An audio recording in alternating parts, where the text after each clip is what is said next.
The first sensation is not light, but a subtle shift in the air, a coolness that moves across your face and tells you the night is thinning before any color appears. You lie still on a straw mattress that holds the shape of your body, wrapped in a woolen blanket that smells faintly of lanolin and dried lavender.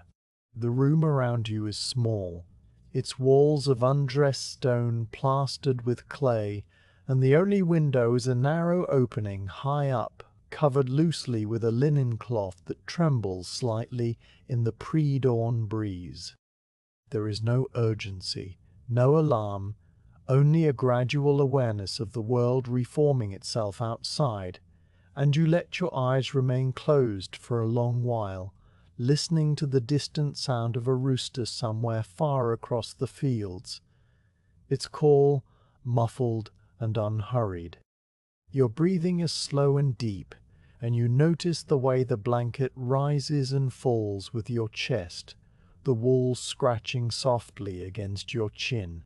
The mattress beneath you crinkles with every small movement, the dried straw inside shifting and settling, and you become aware of the sturdy wooden frame that supports it, the rope ties creaking almost imperceptibly. You flex your fingers under the blanket, feeling the day's work not yet begun, the joints still loose, unrested. The air holds the quiet chill of early spring, cool enough that your breath would mist if you were outside, but here in the room it is merely fresh, carrying a hint of damp earth from the floor, which is packed smooth and swept clean. A single clay oil lamp on a small stone ledge has burned out long ago, its last wisp of smoke long since faded into the darkness. You open your eyes at last, not because you must, but because sleep has simply loosened its hold, like a tide receding from a beach. The ceiling above you is made of rough-hewn beams and reed thatch, the shadows deep between them, and you can trace the grain of the wood with your gaze, the patterns as familiar as your own hands. The walls are whitewashed with lime, giving the room a soft, moon-like glow, even now when the day is still more night than morning. You push the blanket down slowly, the wool rasping against your tunic, a simple sleeveless garment of undeyed linen that you wore to bed.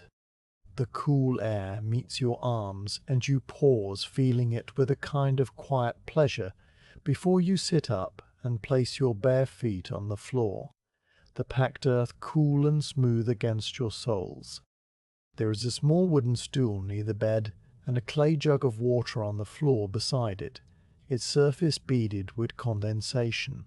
You pour a little water into a shallow bowl and splash it on your face, the coldness sharp and clean, wiping the sleep from your eyes with the back of your hand. The water trickles down your neck, and you dry yourself with a scrap of linen cloth that hangs on a peg. Your movements are economical and slow, learned over many seasons, and there is no wasted thought in them. You reach for your outer tunic, a thicker woolen garment the color of undyed brown fleece, and pull it over your head, adjusting the belt of braided leather at your waist. The wool is warm and slightly coarse, and it settles around your shoulders with the weight of comfort. You put on your sandals, the leather soles worn smooth, the straps soft from years of use, and you fasten them carefully, feeling the familiar pressure across your instep. Now the room is still mostly dark, but through the high window you notice the quality of the blackness has changed, becoming a deep charcoal grey rather than the full, starless black of midnight. You know without thinking that dawn is approaching, not as a sudden event, but as a slow, steady lightning that will take a long time to reach full day. You pick up the clay lamp, though it is empty of oil and cold, and set it back on the ledge out of habit. Then you push aside the simple plank door, its wooden hinges turning with a low, sleepy creak, and step out into the common area of the labourers' quarters. This larger room is shared by a few other workers, though at this hour their sleeping alcoves are still quiet. The only sound is soft, rhythmic breathing from one of the dark corners. You move through the space in near silence, your sandals making a faint scuffing on the stone floor. The air in here smells of old wood smoke from the central hearth, a round fire pit lined with stones, its embers now long dead and grey. A wooden table stands nearby, its surface scarred and scrubbed clean, and on it rests a clay bowl covered with a cloth, a small round loaf of dark bread, and an earthenware cup. A covered pitcher holds watered wine, cool from the night, and you pour a small measure into the cup, the liquid a pale reddish brown, and you take a long, slow sip, the slight tartness waking your mouth. You break off a piece of the bread which is dense and chewy, studded with coarse grains and a little salt, and you eat it standing, looking out through the open doorway at the world beyond. The doorway frames a view of the farmyard, still in shadow, but now the sky above the eastern hills has begun to show a faint band of light, a seam of pale blue and soft lemon that separates the earth from the retreating darkness. You finish the bread, taking your time, chewing each mouthful until it is soft and easy to swallow, and you drink the rest of the wine and water, feeling it settle in your stomach with a small, pleasant coolness. You wipe your mouth with the back of your hand and step outside, into the air that is now touched by the first breath of day. The sky is vast and quiet, a gradient of indigo fading into silver at the horizon, and a few stars still prick the darker part of the dome, though they are growing fainter with each passing moment. You begin your walk along the dirt path that leads from the labourers' quarters to the vineyard, a route you have taken so many times your feet know the way without guidance. The path is narrow, just wide enough for a single person or a small cart, and it is bordered by low fieldstone walls that are covered in patches of pale green lichen and soft grey moss. The earth underfoot is packed and slightly damp with dew, muffling your footsteps so that you move almost soundlessly through the half-light. To your left is an open field where winter wheat was planted, the young shoots now just a few inches high, a carpet of tender green that looks almost blue in this early light. To your right, a pasture stretches away into the mist, and you can just make out the dark shapes of a few sheep, motionless and silent, their woolly bodies like small boulders in the fog that clings to the low ground. The air is cool, not cold enough to be uncomfortable, and it carries a mixture of smells, the clean green scent of new grass, the earthy aroma of wet soil, and the faintest hint of wild thyme crushed underfoot.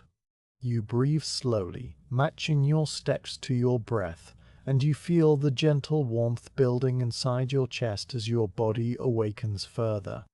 A light breeze stirs from the north, barely enough to move the leaves of the small olive trees that dot the edge of the field, their silvery green foliage shimmering with a soft rustling sound, like a whispered conversation you cannot quite hear. As you walk, the sky continues its slow transformation, the band of light at the horizon widening and deepening into shades of rose and pale gold. The stars disappear one by one, the brightest lingering the longest, before they too fade into the wash of dawn. The birds begin to stir, and you hear the first tentative calls, a single note from a blackbird somewhere in the hedgerow, followed by a chorus of sparrows chattering in the branches of a wild fig tree. The sounds are not loud, but they fill the silence in a way that feels gentle and layered, the auditory equivalent of the light increasing. You notice a robin on a fence post, its breast the color of a muted sunrise, watching you with a round dark eye before it flits away into the underbrush. You do not stop, you simply register its presence and continue on, the path curving gently around a slight rise. Now you can see the distant shape of the hills that cradle the valley, their slopes covered with a patchwork of vineyards, wheat fields, and groves of chestnut and oak. The mist lies thickest in the hollows, silvery pools of vapor that will burn off as the sun climbs higher, and the whole landscape has the soft, blurred quality of a painting on wet plaster. Your mind is not filled with thoughts of tasks or worries, only with the simple, steady rhythm of walking, the placement of one foot in front of the other, the alternating pressure on the soles of your sandals, the swing of your arms at your sides. The path is slightly rutted from the passage of a cart, and you step carefully around a small puddle left by a rain that fell 2 days ago, the water clear and still, reflecting a patch of sky like a fragment of a mirror set into the earth. The hedgerows on either side grow thicker as the path approaches a small copse of cypress trees, their tall, narrow forms standing like dark sentinels against the brightening sky. The air here is noticeably cooler, shaded by the dense foliage, and you can smell the sharp, resinous scent of the cypress needles, clean and astringent. A small stream crosses under the path through a stone culvert, and you hear its soft, continuous murmur, a sound so constant it is almost a silence of its own, a low gurgling that soothes the mind. You pause for a moment, not out of need, but out of a calm impulse to listen, and you watch the water glide over smooth pebbles, catching the first rays of direct sunlight that have just crested the hill. The light is thin and honey-colored, turning the water into a ribbon of moving gold, and you let your eyes rest on it, without the need to name or analyze what you see. After a little while, you continue, and the path emerges from the copse into more open ground. Now you can see the vineyard itself, spreading across a gentle south-facing slope ahead of you, the rows of vines running in orderly lines down the hill. The vines are dormant, their bare branches twisted and gnarled, looking like intricate charcoal drawings against the pale sky. The earthed insulation tree, the trestly turned, a dark brown color that speaks of good soil, and you can smell it even from a distance, a rich, loamy scent that mingles with the morning air. The vines are supported by wooden stakes and horizontal wires, a neat and careful system that gives the whole slope a sense of quiet order, a human pattern laid over the natural curve of the land. The sun has now fully cleared the eastern ridge, and its light spills across the vineyard in a broad golden wash, casting long shadows from each vine and stake. Your own shadow stretches out behind you on the path, a tall, thin giant that moves as you move, and you watch it idly for a few steps, the way it bends over the uneven ground. The warmth of the sun on your back is a gentle pressure, like a hand placed there in reassurance, and you feel the last traces of sleep's stiffness leave your shoulders and neck. The sky above is now a clear, soft blue, with only a few wisps of high cloud, the kind that herald a fair day. You know the day will be long and the work steady, but there is no urgency in that knowledge, only a quiet acceptance, a sense of fitting into a rhythm that is larger than yourself. At the edge of the vineyard there is a small stone shed, its roof of terracotta tiles weathered to a muted orange-grey, its wooden door standing slightly ajar. This is the tool shed you know well, and you will go there soon, but for now you stop at the end of the path, where the dirt gives way to the cultivated soil of the vineyard's first row. You stand still, letting your gaze travel slowly across the rows, taking in the entire scene, the dormant vines with their swollen buds just beginning to show tiny points of green, the wooden stakes casting their parallel shadows, the hill rising gently to a crest where a lone stone pine stands, its umbrella-shaped canopy a dark silhouette against the morning sky. The air is now filled with the scent of damp earth and the faint, peppery aroma of the vine bark itself, a smell that you associate with the start of spring. You place your hand on the rough bark of the nearest vine, feeling its cool, solid texture under your palm. The vine is old, perhaps older than you, its trunk thick and twisted with age, covered in a grey-brown bark that flakes away in thin layers. You trace the line of a main branch with one finger, following it out to where last year's canes grow, long and straight and ready to be cut back. The buds are small, tight nodes spaced evenly along the cane, each one a promise of leaves and fruit to come, and you touch one gently, feeling its firm resilience. In the quiet of this moment, with the sun on your face and the vine under your hand, the day ahead stretches out before you, calm and unhurried, a sequence of simple tasks that will fill the hours as gently as water fills a cup. The tool shed waits a short distance away, and you will walk to it in a moment, but you linger here at the edge of the vineyard, breathing the cool morning air, listening to the soft sounds of the waking land, a distant bird call, the rustle of a breeze through the vine canes, the faint creak of a wooden gate somewhere below. The world feels old and steady, and you are a part of it, a single worker in a quiet province with nothing more pressing than the day's pruning ahead. You stand at the edge of the vineyard, with your hands still resting on the rough bark of the nearest vine, and after a long quiet moment you let your arm fall gently to your side. The sun has climbed just enough to touch the tool shed with a wash of pale gold, its terracotta tiles glowing softly against the blue sky. You turn away from the vine and begin walking toward the shed, your sandals pressing into the dirt path that runs parallel to the first row. The morning air is still cool at the level of your ankles, but the warmth on your shoulders continues to spread, a slow and pleasant heat that loosens the small muscles along your spine. The shed is a simple rectangular structure built of the same field stone as the boundary walls, its mortar a pale grey that has crumbled in a few places, revealing the dark gaps between the stones. The wooden door stands ajar, as you saw from a distance, and as you approach, you notice the way the grain of the wood has weathered into a series of fine ridges, silvered by sun and rain.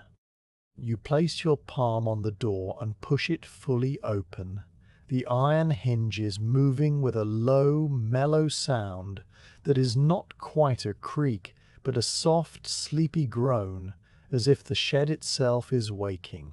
The interior is dim and cool, and the air that moves out to meet you carries a complex smell of dry earth, aged wood, a faint tang of iron, and the dusty sweetness of old straw. You step inside and pause to let your eyes adjust to the dimness.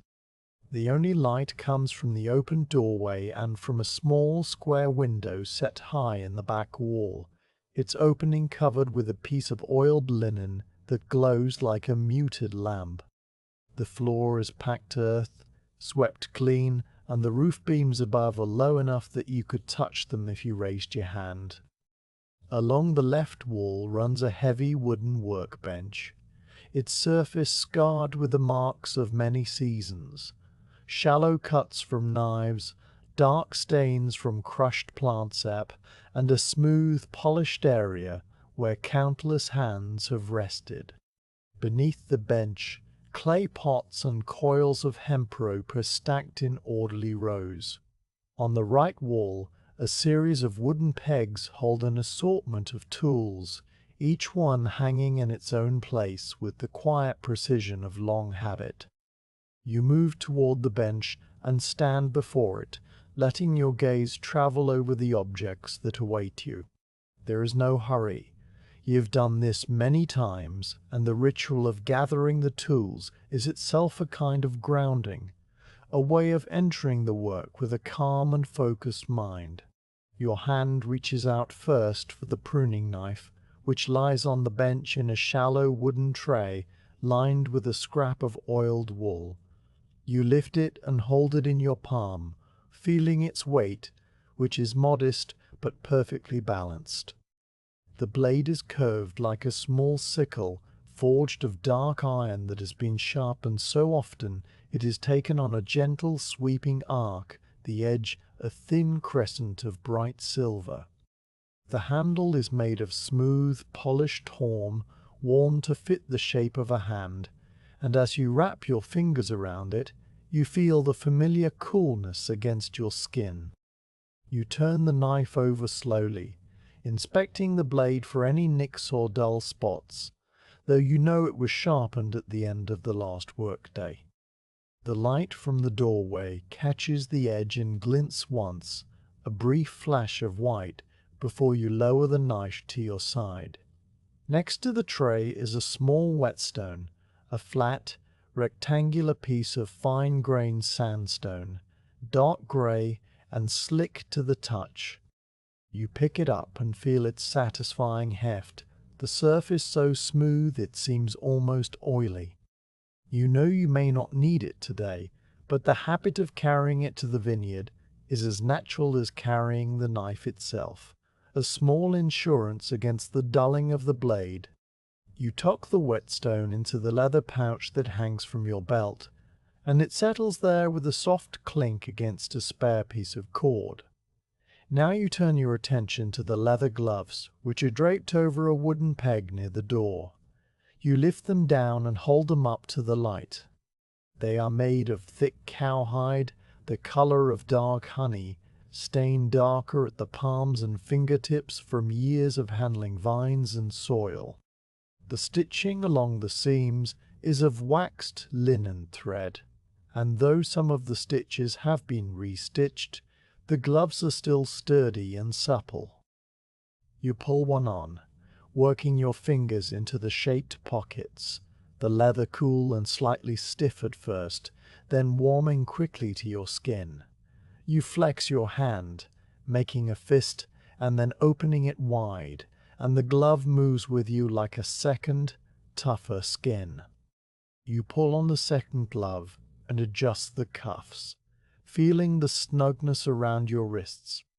The gloves give your hands a sense of readiness, a quiet capability.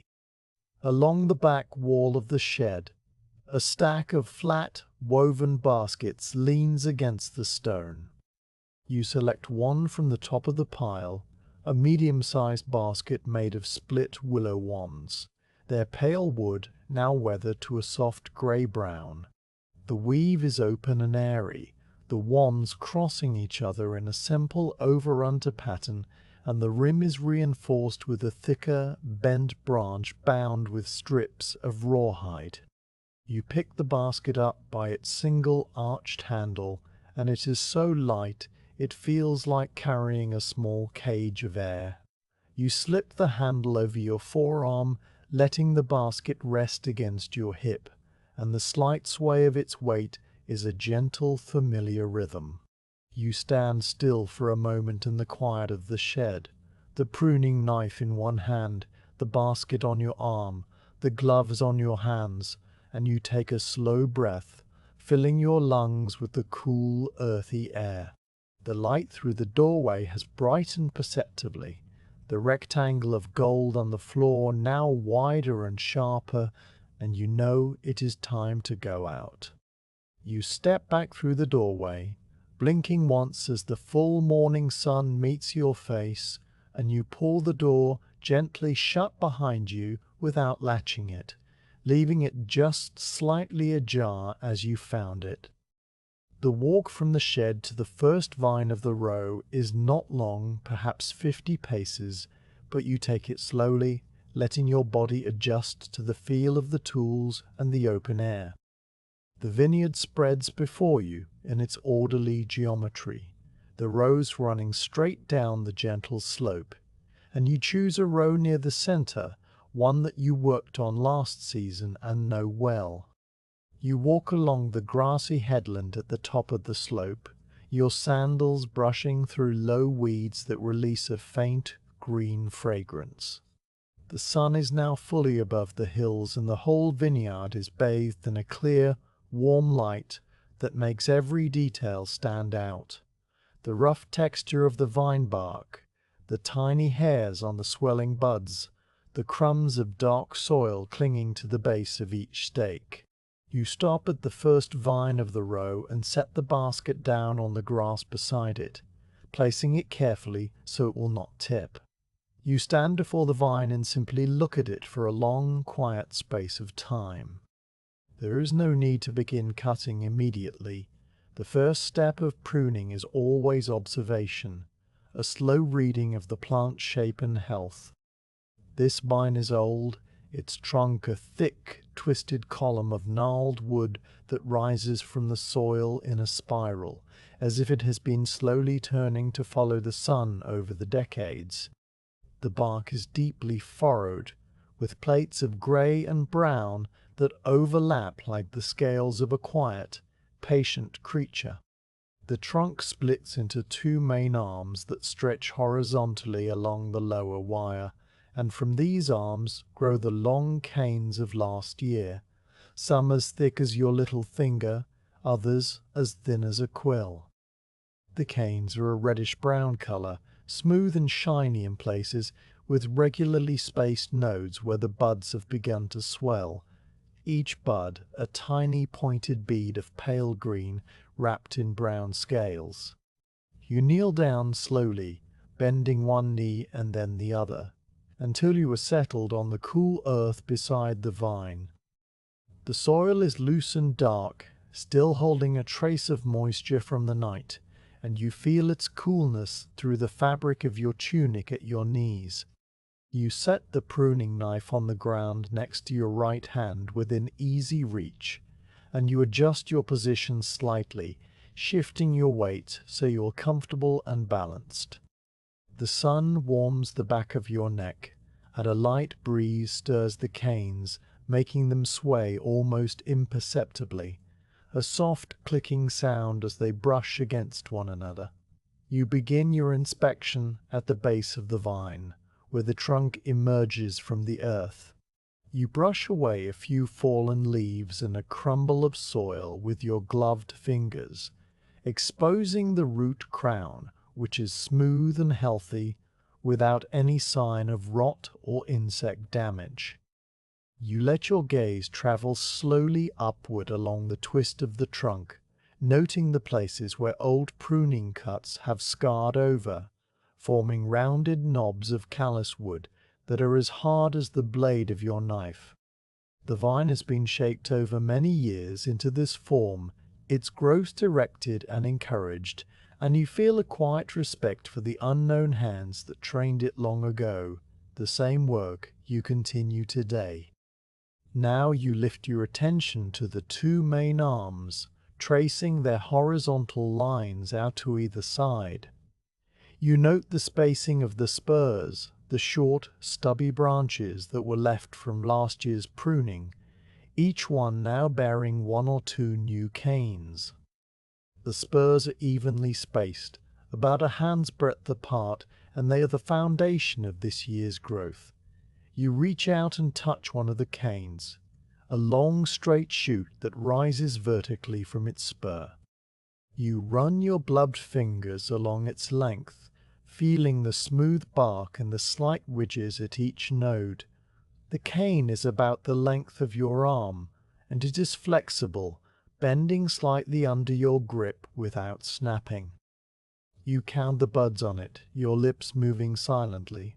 1, 2, 3, 4, 5, 6, 7. Each bud is a potential shoot, a future cluster of leaves and tendrils, and, in time, grapes. But if you leave too many buds, the vine will put its energy into too many shoots, and the fruit will be small and scattered. Pruning is about balance, about choosing which canes to keep and which to remove, and you let your mind settle into that calm, deliberate calculus. You pick up the pruning knife and hold it loosely in your right hand, the handle fitting into your palm as if it belongs there. The blade is cool and sharp, and you test the edge lightly with your thumb, feeling the fine, almost invisible bite of the metal. You look at the first cane you touched, the one with 7 buds, and you decide it will stay, but it must be shortened. You move your left hand up the cane, gripping it gently just below the 3rd bud from the base, and you pull it slightly away from the vine to create a clear cutting angle. The movement is slow and careful, and you feel the tension in the cane as it resists you, just a little, a springy, living resistance. You bring the knife to the cane, positioning the curved blade about a finger's width above the 3rd bud, angling it so the cut will slope away from the bud, allowing rain to run off and not pool on the wound. The steel touches the bark, and you pause for a heartbeat, feeling the point of contact, the exact place where the cut will happen. Then you press the blade forward and downward in one smooth, unhurried motion. The knife slices through the bark and the green cambium layer beneath, a soft, crisp sound like a very small branch snapping underfoot after a frost. The cane parts, and the severed section falls away into your waiting left hand, its length still quivering slightly from the release of tension. A tiny bead of clear sap wells up at the cut surface, catching the sunlight and glinting like a dewdrop before it begins to slowly trickle down the side of the stub. You hold the cut cane for a moment, looking at the pale green circle of living tissue inside, the pith at the center, a soft, spongy white, and then you lower it carefully into the basket beside you. The piece of cane lands in the basket with a faint rustle, and you let out a breath you had not realized you were holding. You turn your attention back to the vine, studying the stub you left behind, the 3 buds now neatly spaced on the shortened spur. The cut is clean, a smooth oval without any tearing or crushing, and you are satisfied. You wipe the blade of the knife on the thigh of your tunic, a habitual motion, and you shift your weight on your knees, finding a new position that eases a slight pressure on your left ankle. The sun has moved a little higher, the shadows shortening, and the morning is still and quiet around you. The only sounds the occasional buzz of a passing bee and the distant call of a bird from the cypress copse. You pick up the next cane with your left hand, repeating the same gentle assessment, and the day's quiet rhythm begins again, as steady and calm as your own breathing. The cane you have just cut settles into the basket with a soft rustle, the sound blending into the larger quiet of the morning. You remain kneeling by the vine, the pruning knife balanced lightly in your right hand, and you let your gaze move to the next cane that rises from the same spur. This one is thinner, a greenish-brown shoot about the thickness of a writing reed, and it grows at a slight angle away from the main arm. You reach out and take it between your thumb and forefinger, feeling its texture, which is smoother than the previous cane and still slightly pliant from the moisture it holds. There are 5 buds along its length, spaced unevenly, the lowest one close to the base and the uppermost pointing sharply toward the sky. You consider it for a moment, weighing the space it occupies in the air around the vine, noting that if you leave it, the shoots it produces will cross into the path of the next vine over, crowding the row. The decision arrives without urgency. This cane will be removed entirely. You shift the knife in your hand, adjusting your grip so the blade faces downward, and you trace the cane back to its point of origin on the old spur wood. The base of the cane is slightly swollen where it joins the spur, a dark collar of rough bark that marks the boundary between this year's potential and last year's decisions. You position the blade carefully, angling it to cut flush with the spur without nicking the older wood, and you press through the cane in a single, smooth draw. The resistance is less than before, the wood more tender, and the severed shoot comes away cleanly. A tiny circle of pale green is left behind, already beginning to dry at the edges, and you lower the cut cane to the basket, placing it beside the first.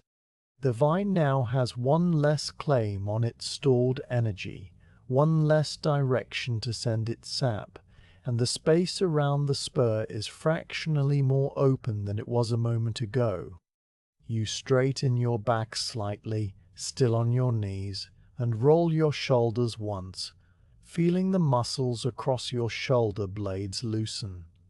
The sun has climbed a little higher while you worked, and the shadow of the vine's trunk has shortened, pulling in toward the base. The light now falls directly on your hands, warming the leather of your gloves and making the grain of the wood on the old spur more visible, a network of fine cracks and ridges like a dried riverbed. You notice a small spiderweb strung between two canes, its silk catching the light in a shimmering arc, and you pause to watch it tremble in the breeze before you turn back to the task. The spider, a tiny brown creature no larger than a grain of wheat, sits motionless at the edge of its web, and you work around it, leaving the web undisturbed. The vine is its home as much as it is the source of your day's labor, and you move with a quiet care that acknowledges this sharing of space. Your attention moves to the opposite side of the vine, where the other main arm stretches horizontally along its support wire. This arm is slightly thicker than the first, its bark more deeply furrowed, and from it grow 4 spurs, each one carrying a cluster of canes. The first spur on this side bears 3 canes, a crowded arrangement that you know must be reduced to a single strong shoot. You lean closer, your knees pressing into the cool soil, and you examine each of the 3 canes in turn. The one on the left is tall and vigorous, with 8 buds and a diameter that promises strong growth, but it originates from the underside of the spur, pointing downward before curving up, and you know that such a cane will always be fighting gravity. Its sap flow impeded. The middle cane is shorter, with 4 buds, and it grows straight upward from the top of the spur, a good position that will catch the sun and allow the shoots to drape naturally. The third cane on the right is thin and spindly, with only 3 buds spaced far apart, and its bark is a dull grey rather than the healthy reddish-brown of the others. The choice is clear, and you select the middle cane, the one with 4 buds, as the one to keep. You will need to shorten it to 2 buds, but its position and vigor are right for the year ahead. You begin with the left-hand cane, the one that curves downward, gripping it near its base and pulling it gently away from the spur to expose the joint. The knife slices through it with the same crisp sound, and you let the long shoot drop into your waiting left hand, feeling the whip of its length as it comes free. A brief elastic springiness that fades as you place it in the basket. The third cane, the spindly one, is even easier to remove. It parts from the spur with so little resistance that you barely feel the cut, the blade passing through the narrow stem as if through a stalk of dried grass. Now only the chosen cane remains, rising from the top of the spur like a small banner. You wrap your left hand around it, feeling the cool, smooth bark, and you slide your fingers up to the second bud from the base. The bud is plump and pointed, its brown scales just beginning to part, showing the faintest line of green beneath. You position the knife above it, angling the blade to create a sloping cut, and you press down with a controlled, steady pressure. The cane parts and the small piece you have removed drops into your palm, leaving a stub with 2 healthy buds. The sap rises to the cut surface immediately, a clear, glistening droplet that catches the light and then slowly begins to roll down the side of the stub, tracing a damp line over the bark. You watch it for a moment, the quiet evidence of the vine's life, before you wipe the blade of your knife on your glove and turn to the next spur. The second spur on this arm is simpler. It holds only 2 canes, both of moderate length and thickness, and both growing in good positions. You decide to keep the one that is slightly more outward-facing, as it will help the vine maintain an open, balanced shape, allowing air and light to move through the center.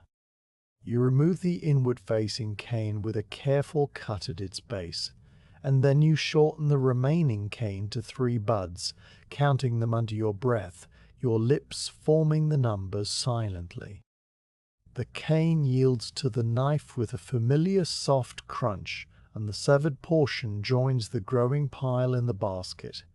The basket is now perhaps a quarter full, the cut canes lying in a loose tangle, their reddish-brown bark and pale ends mingling together. The smell of fresh cut wood rises faintly from the basket, a clean, green scent with a hint of something almost peppery, and you breathe it in as you work, letting it anchor you in the moment. You shift your position now, lifting one knee and then the other, moving a few inches to the left to get a better angle on the third spur. This one is an older spur, its wood dark and knobby from many seasons of cuts, and it has produced 4 canes this year, an unusually vigorous burst of growth. You study them carefully, noting that 2 of the canes are crossing each other, their paths forming an X in the air above the spur. Crossing canes are a problem, their bark rubbing together in the wind and creating wounds that can invite rot, so you know one of them must be removed. You trace the crossing canes back to their origins, deciding that the one with fewer buds and a thinner base will be the one to go, and you cut it away first, the knife working through the wood in a short, decisive motion. The remaining 3 canes are all strong, but you know the spur can only support 1, maybe 2 if they are well spaced. You choose the 2 that point in opposite directions, one toward the outside of the row and one toward the inside, a configuration that will create a balanced framework for the new shoots. You remove the third cane, the one that grows straight up the middle, and then you shorten each of the 2 remaining canes to 2 buds apiece, making 4 precise cuts in succession, the knife moving with a calm, practiced rhythm. Each cut is a small contained act, a negotiation between your hand and the plant's structure, and you feel the quiet satisfaction of seeing the spur transformed from a tangle into an orderly, purposeful form. The 4th and last spur on this arm is small, almost an afterthought, tucked close to where the arm meets the trunk. It has produced only a single cane, a short stubby shoot with 3 buds clustered at its tip. You leave this one as it is, deciding that it needs no pruning, that its growth will not crowd anything else. Sometimes the best cut is the one you do not make, and you acknowledge this with a slight nod, a private gesture that no one sees. You sit back on your heels for a moment, letting your weight shift, and you look at the vine as a whole. The shape is already clearer than it was when you began, the outline less shaggy, the structure more visible. The vine's two arms stretch out like open hands, the cut spurs now neat and compact, each one holding the promise of the season to come. The sun warms the back of your tunic, and a light breeze moves down the row, carrying the distant sound of a sheep's bleat from the pasture beyond the cypress trees.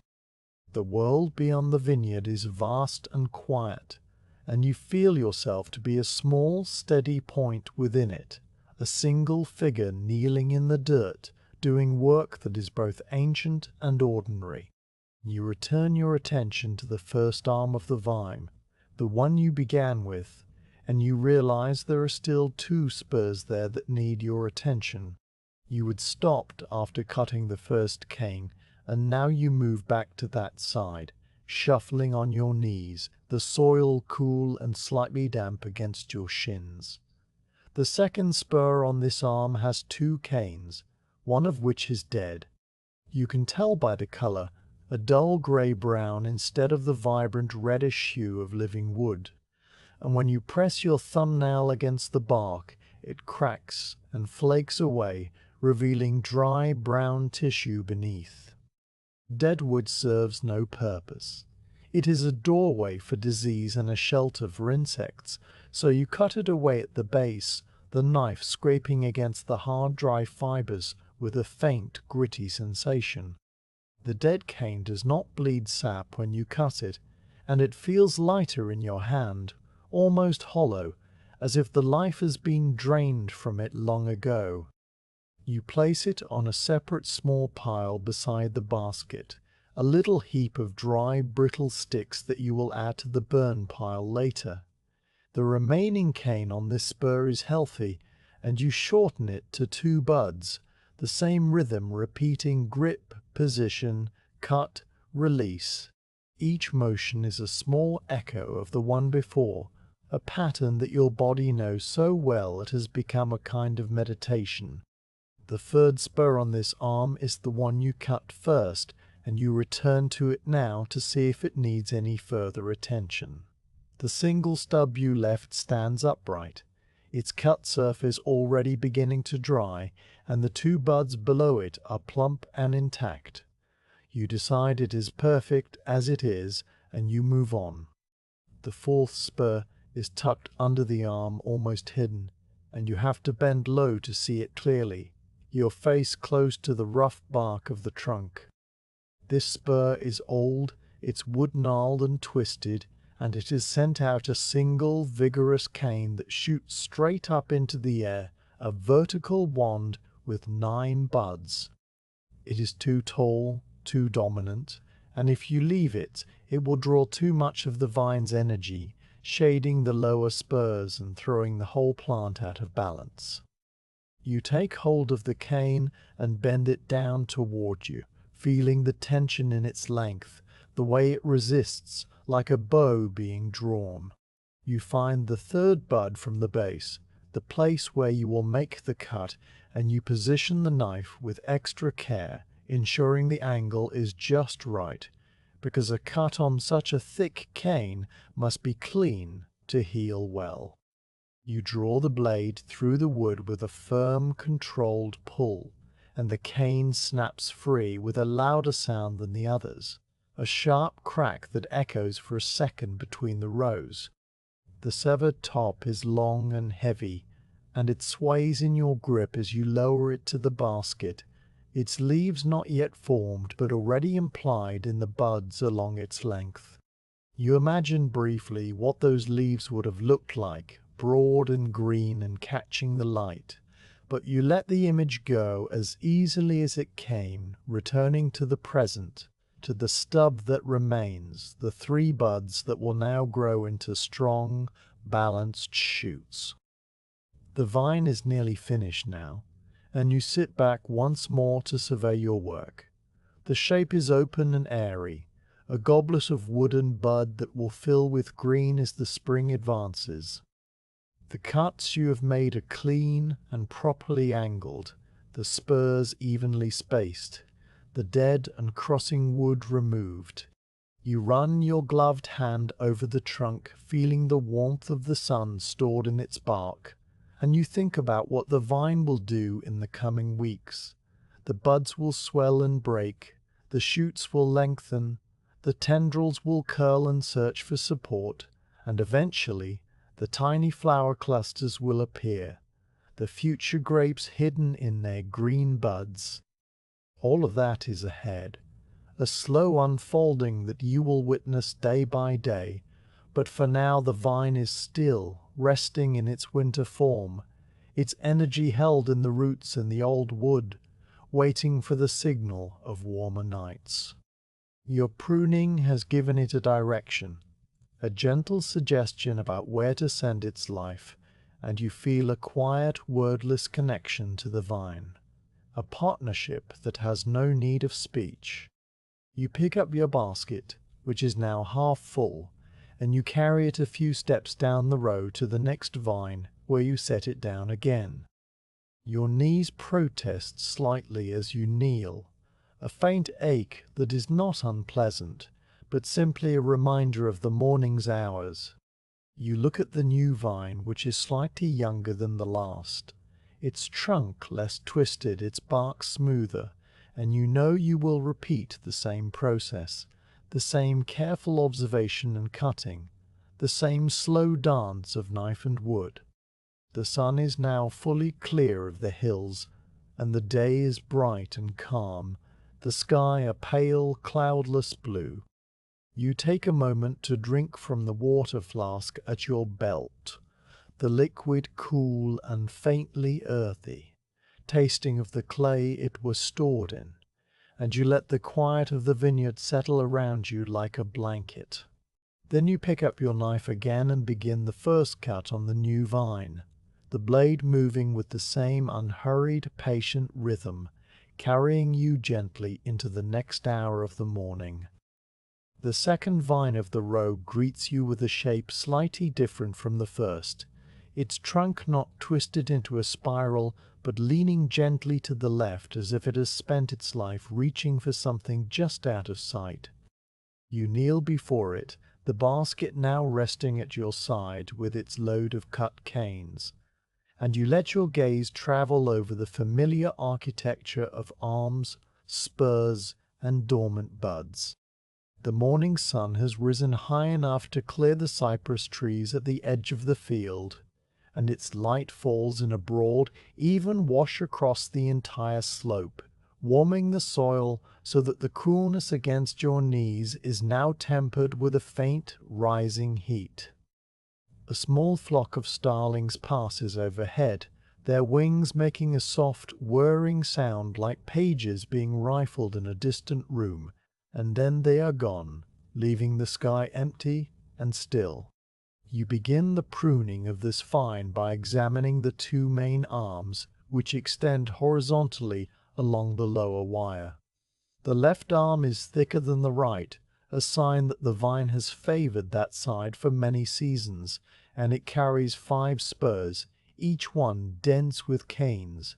The right arm has only 3 spurs, their canes shorter and thinner, as if that side is content to rest while the other does the heavy work.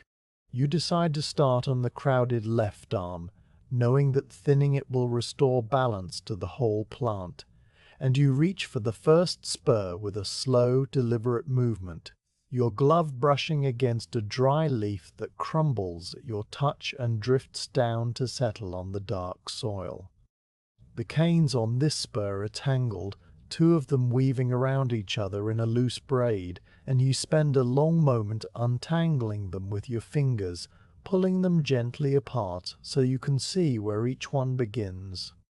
The bark is smooth under your grip, and the buds are slightly more advanced than those on the previous vine, their green tips just breaking through the brown scales, a faint suggestion of the leaves to come. You select the strongest cane, the one that grows straightest and has the best bud spacing, and you cut away the others one by one, the knife moving through the wood with that same soft crunch that has become the day's quiet refrain.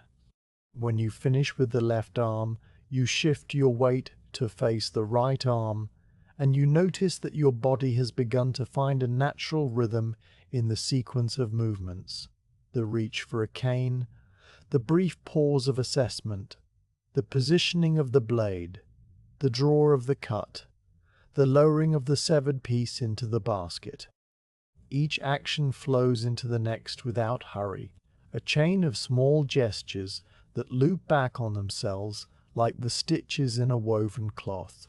You work through the 3 spurs on the right arm, removing dead wood from one, shortening the canes on another, and leaving the third entirely untouched, because its single cane is so perfectly placed and shaped that any cut would be a subtraction rather than an improvement.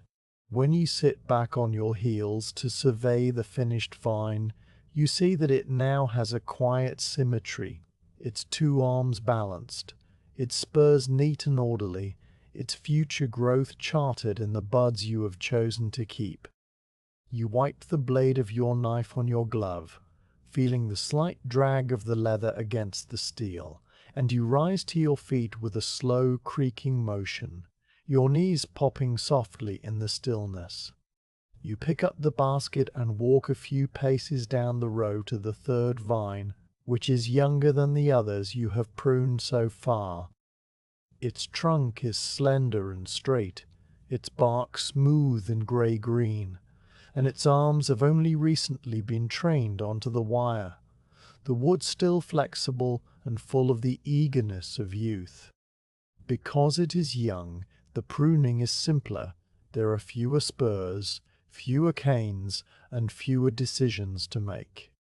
You work through it quickly, but not hastily, the knife making crisp cuts through the tender wood, the canes falling away with a clean, bright sound.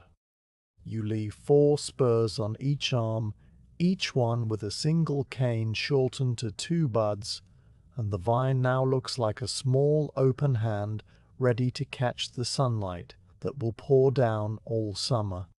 You run your gloved palm over the trunk, feeling the slight roughness of the bark, and then you move on to the 4th vine.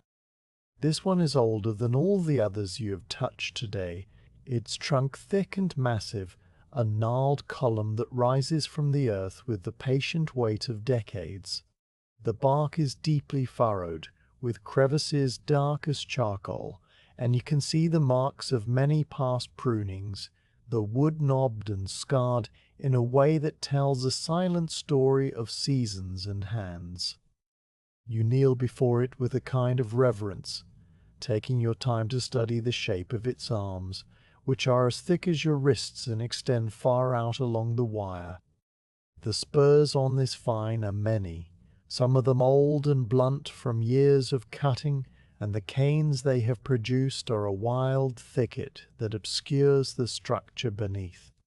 You set the basket down and simply look for a long while, tracing the lines of the arms with your eyes, identifying which canes are dead, which are crossing, which are growing inward toward the center of the plant. The sun is warm on your back now, a steady, pleasant pressure that seeps through the wool of your tunic and loosens the muscles along your spine, and you feel a small bead of sweat form at your temple and roll slowly down the side of your face. You brush it away with the back of your glove and begin the pruning. The work on this ancient vine takes much longer than on the others, and you find yourself settling into a deeper level of concentration, a state where the outside world fades to a soft blur and only the vine and the knife and the rhythm of the cuts exist. You remove dead wood from a spur that has not produced a living cane in years, the dry fibers crumbling slightly under the blade, and you cut away a thick cane that has grown straight up into the air, its height towering over the rest of the vine. You work around a spur that is so heavily calloused, it looks like a burl. It's wood dense and hard, and you have to sharpen your knife on the whetstone before you can make the cut you need. You take the stone from your belt pouch and draw the blade across it in slow, even strokes. The sound is soft, metallic whisper that blends with the rustle of the breeze. The edge of the blade brightens under your attention, a thin line of silver against the dark stone, and you test it with your thumb before returning the whetstone to its pouch and the knife to the vine. The sharpened blade slices through the hardwood with ease, leaving a clean angled cut that will heal well, and you feel a quiet satisfaction in the sharpness, the readiness of the tool. When at last you finish the old vine, you sit back and let out a slow breath, your chest expanding and then falling. The vine is transformed, its wildness tamed into a calm, open framework, and you can now see the shape of the arms and the pattern of the spurs clearly, a design that has been renewed for another year.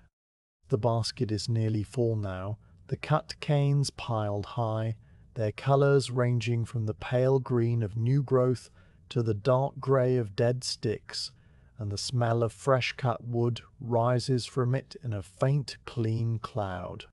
You push yourself to your feet, feeling the stretch in your legs and the pleasant ache that has settled into your lower back, a reminder of the hours you have spent kneeling.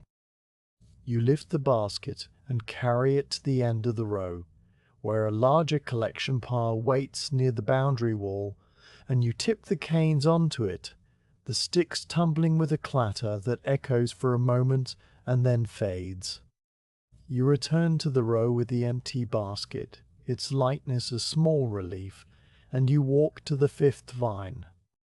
The fifth vine is unremarkable, a mid-aged plant with a healthy shape and no particular challenges, and you prune it with a steady, almost automatic rhythm, your hands moving through the familiar sequence, while your mind drifts into a calm, empty space.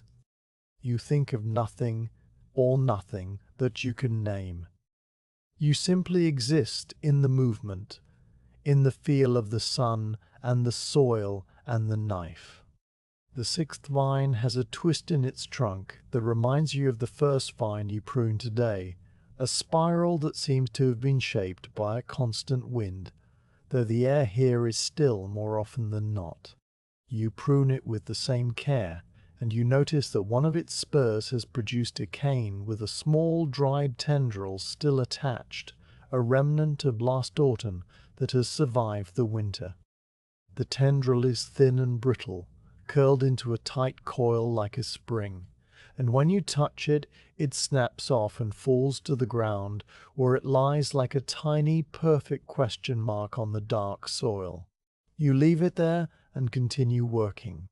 The seventh vine has more spur growth than any of the others, a dense cluster of spurs that have multiplied over the years, each one crowded against its neighbor. You spend a long time here, deciding which spurs to keep and which to remove entirely, a process of subtraction that requires more thought than the simple shortening of canes. You choose the spurs that are best positioned and healthiest, cutting away the weaker ones at their base, the knife working close to the old wood of the arm. The removed spurs are gnarled and hard, and they resist the blade slightly, requiring a firmer pressure, but the knife is still sharp from your earlier honing, and it does its work cleanly. When you are done, the arm looks sparser, more orderly, and you nod once to yourself before moving on. By the time you reach the eighth vine, the morning is well advanced, and the sun has climbed to a point where the shadows are short and dense. The light is no longer golden, but a clear, bright white, and the heat has increased enough that you can feel the warmth of the ground radiating up through your sandals. You pause before starting the eighth line, reaching for the clay flask at your belt. You uncork it and lift it to your lips, and the water is still cool from the shade of the shed where it was filled, its taste faintly mineral and clean. You drink slowly, letting the liquid fill your mouth and slide down your throat, and you feel the coolness spread through your chest, a brief, refreshing contrast to the warmth of the day. You lower the flask and look out across the vineyard toward the valley below, your eyes resting on the distant ribbon of the river, its surface a pale silver under the bright sky. The hills beyond the river are blue with distance, their shapes soft and rounded, and a few small clouds have begun to form near the horizon, their edges bright as polished copper. You take another sip of water, then cork the flask and return it to your belt. You stand there for a little while, not working, just breathing. The sounds of the morning are a gentle tapestry around you, the whisper of the breeze through the vine canes, a faint musical creak from a wooden gate somewhere below, the distant barking of a dog that is too far away to be more than a punctuation in the quiet. A butterfly passes close to your face, its wings a pale dusty yellow edged with black, and you follow its erratic path with your eyes until it disappears over the top of the row. You feel the sun on your face and the solid earth under your feet, and you are aware of a deep, quiet contentment that has no cause and no object, a simple animal satisfaction in being alive and warm and without pain. The moment stretches out, unhurried, and you let it be exactly as long as it is. Then, without any signal, you turn back to the row and kneel beside the 8th vine. The physical loop begins again, the bending of the knees, the settling of the weight, the reaching for the first cane. This vine is unremarkable, its shape standard, its health good, and you prune it with the same steady attention you have given all the others, the knife moving in its small arcs, the canes falling into the basket. The 9th vine follows, and then the 10th, each one a slight variation on the same quiet theme.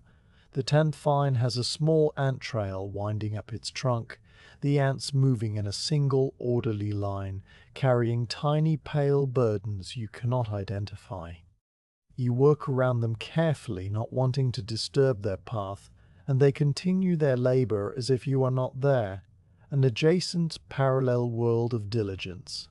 The basket fills again, and you empty it at the collection pile, the canes tumbling with a soft clatter that startles a small lizard basking on a stone. The lizard freezes for a moment, its tiny throat pulsing, and then it darts away into a crevice in the wall, a flicker of brown and green that is gone before you can fully register it. You smile slightly, a quiet inward expression that does not reach your lips, and you return to the row with the empty basket.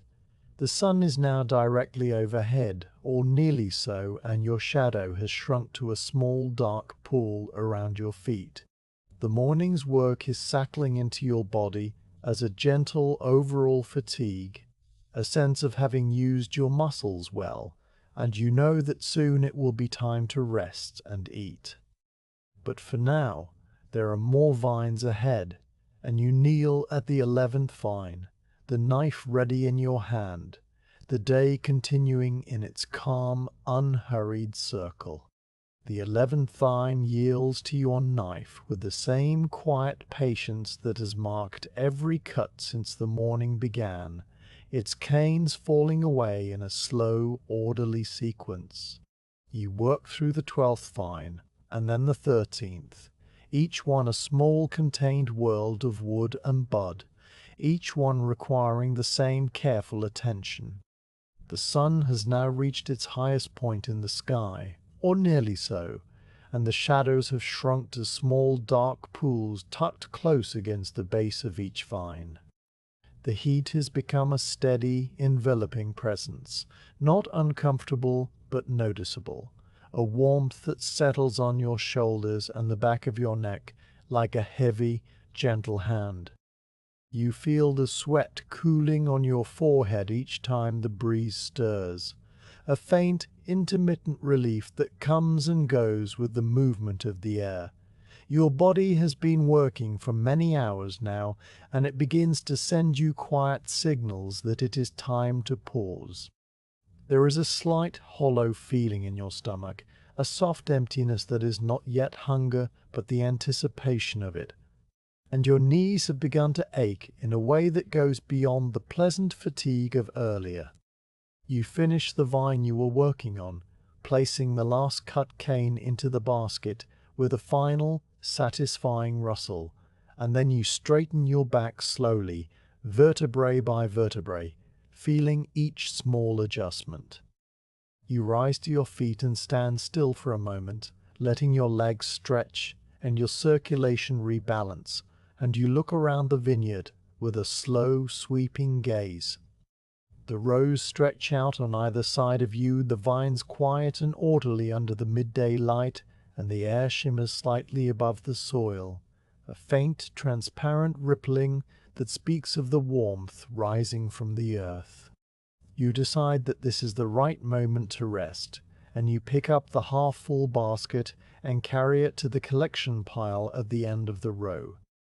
The pile has grown considerably since you last emptied the basket, the cut canes now forming a small mound that catches the sunlight on its pale, angled ends.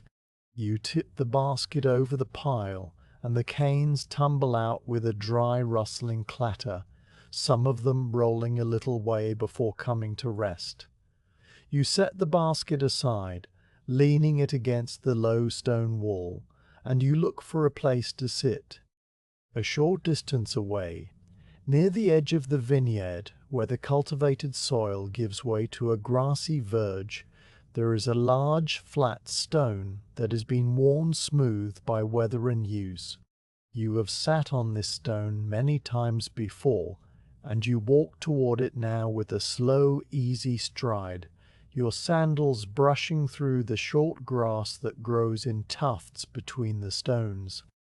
The stone is warm from the sun, and when you lower yourself onto it, the heat seeps through the wall of your tunic and into your lower back, a pleasant, penetrating warmth that eases the small stiffness that has gathered there. You stretch your legs out in front of you, crossing them at the ankles, and you pull off your gloves one at a time, laying them on the stone beside you. The leather is damp with sweat on the inside, and your hands feel light and free without the gloves, the skin slightly pink and creased from the hours of enclosure. You flex your fingers, opening and closing them slowly, and you feel the cool air moving across your palms, drying the moisture and bringing a fresh, clean sensation. You reach for the leather pouch at your belt and untie the cord that holds it closed, pulling out a small bundle wrapped in a square of linen cloth. You unfold the cloth carefully, spreading it across your lap, and inside is your midday meal, a thick slice of dark bread, a wedge of hard cheese the color of pale cream, a small handful of dried olives, and a few walnuts still in their shells. The bread is dense and slightly rough to the touch, studded with bits of cracked grain, and when you lift it to your nose, you can smell the faint, yeasty aroma of the sourdough starter, a scent that reminds you of the bakery in the village, the warm, flowery air that pours out of the doorway in the early mornings. You tear off a piece of the bread and place it in your mouth, chewing slowly, feeling the texture break down between your teeth, the slight resistance of the crust giving way to the softer crumb inside. The taste is simple and good, a mild nuttiness with a hint of salt, and you swallow and take another piece. The cheese is firm and slightly crumbly, and you break off a small chunk and eat it together with the bread, the two flavors combining into something richer, the creaminess of the cheese balancing the dense, earthy taste of the grain. The olives are wrinkled and dark, their skin slightly bitter and their flesh soft and salty, and you eat them one at a time, spitting the pits gently into your palm and tossing them into the grass, where they will perhaps take root one day or be found by some small foraging creature. The walnuts you crack between your palms, pressing the shells together until they split with a sharp, dry sound, and you pick out the nut meat with your fingers, the kernels pale and brain-like, their taste mild and slightly oily. You eat slowly, without hurry, looking out across the valley as you chew, and each mouthful is a small, complete pleasure, a restoration of the energy you have spent through the morning. The view from your stone is a wide, peaceful panorama that stretches all the way to the distant hills. The vineyard slopes away below you, the rows of vines running down toward a small winding lane that is bordered by poplar trees, their tall, narrow forms swaying gently in the breeze. Beyond the lane, a patchwork of fields spreads out in varying shades of green and brown. A field of young wheat that is the color of new grass, a pasture where a few cattle are standing motionless in the shade of an oak tree, a plot of bare, dark soil that has recently been plowed and waits for planting. The river is visible as a thin silver thread meandering through the valley floor, its surface catching the sunlight in occasional flashes, like a mirror being tilted by an invisible hand. The hills on the far side of the valley are blue with distance, their contours soft and rounded, and above them the sky is a pale, clear blue with only a few small clouds drifting slowly eastward, their shapes changing as they move, one of them looking vaguely like a ship with full sails, another like a sleeping animal curled against the horizon. You sit and eat and watch the clouds, and your mind is empty of any pressing thought. A small lizard appears on the edge of the stone, its body a delicate brown with a pattern of darker spots along its back. It freezes when it senses your presence, one front leg lifted in mid-step, its tiny dark eye fixed on you. You remain still, a piece of bread halfway to your mouth, and the two of you regard each other for a long, suspended moment. Then the lizard blinks, lowers its leg, and scuttles away into a crack between two stones, disappearing with a flick of its tail. You finish the bread and brush the crumbs from your lap, watching them fall onto the grass where a few ants are already exploring, their antennae waving as they encounter the first small fragments. The sound of the vineyard at midday is different from the sounds of morning. The birds have grown quieter, their dawn chorus long since faded into a few sporadic calls from the shade of the trees. The insects have taken over the soundscape now, a steady, droning hum of bees and flies that moves through the air like a single continuous note. You can hear the bees most clearly as they visit the small wildflowers that grow along the edge of the vineyard, tiny blossoms of white and yellow and pale purple that you do not know the names of. The bees move from flower to flower with a low, resonant buzz that rises and falls as they pass near your stone, and you watch one bee as it lands on a clover blossom, its legs dusted with yellow pollen, its body vibrating slightly as it works. The sound is deeply soothing, a note of pure summer, even though summer is still many weeks away, and you let it wash over you as you eat the last of the walnuts and brush the shell fragments from your lap. The warmth of the stone and the food in your stomach combine to create a deep, drowsy contentment, and you feel your eyelids growing slightly heavy. You do not fight this sensation. You let your eyes close for a moment, and the world becomes a red-gold glow behind your lids, the sunlight filtering through your skin. You can still hear the bees and the distant rhythmic creak of the poplar trees swaying, and you can feel the breeze on your face, A gentle, intermittent touch that is neither warm nor cool, but perfectly neutral, like a breath of the earth itself. You sit like this for a little while, not sleeping but resting deeply, your breathing slow and even, your hands resting loose and open on your thighs. The fatigue of the morning seeps out of you gradually, replaced by a calm, still energy, a readiness for the afternoon that will come in its own time. When you open your eyes again, the clouds have shifted slightly, the ship-shaped one now stretched into a long, thin streak that is beginning to dissolve at its edges. The lizard has returned, or perhaps it is a different lizard, perched on the same edge of the stone, and it regards you with the same ancient, unblinking gaze before darting away again. You smile faintly, a small movement at the corner of your mouth, and you reach for your water flask. You uncork it and drink deeply. The water now slightly warmer than it was in the morning, but still refreshing, still carrying that faint, earthy taste of the clay.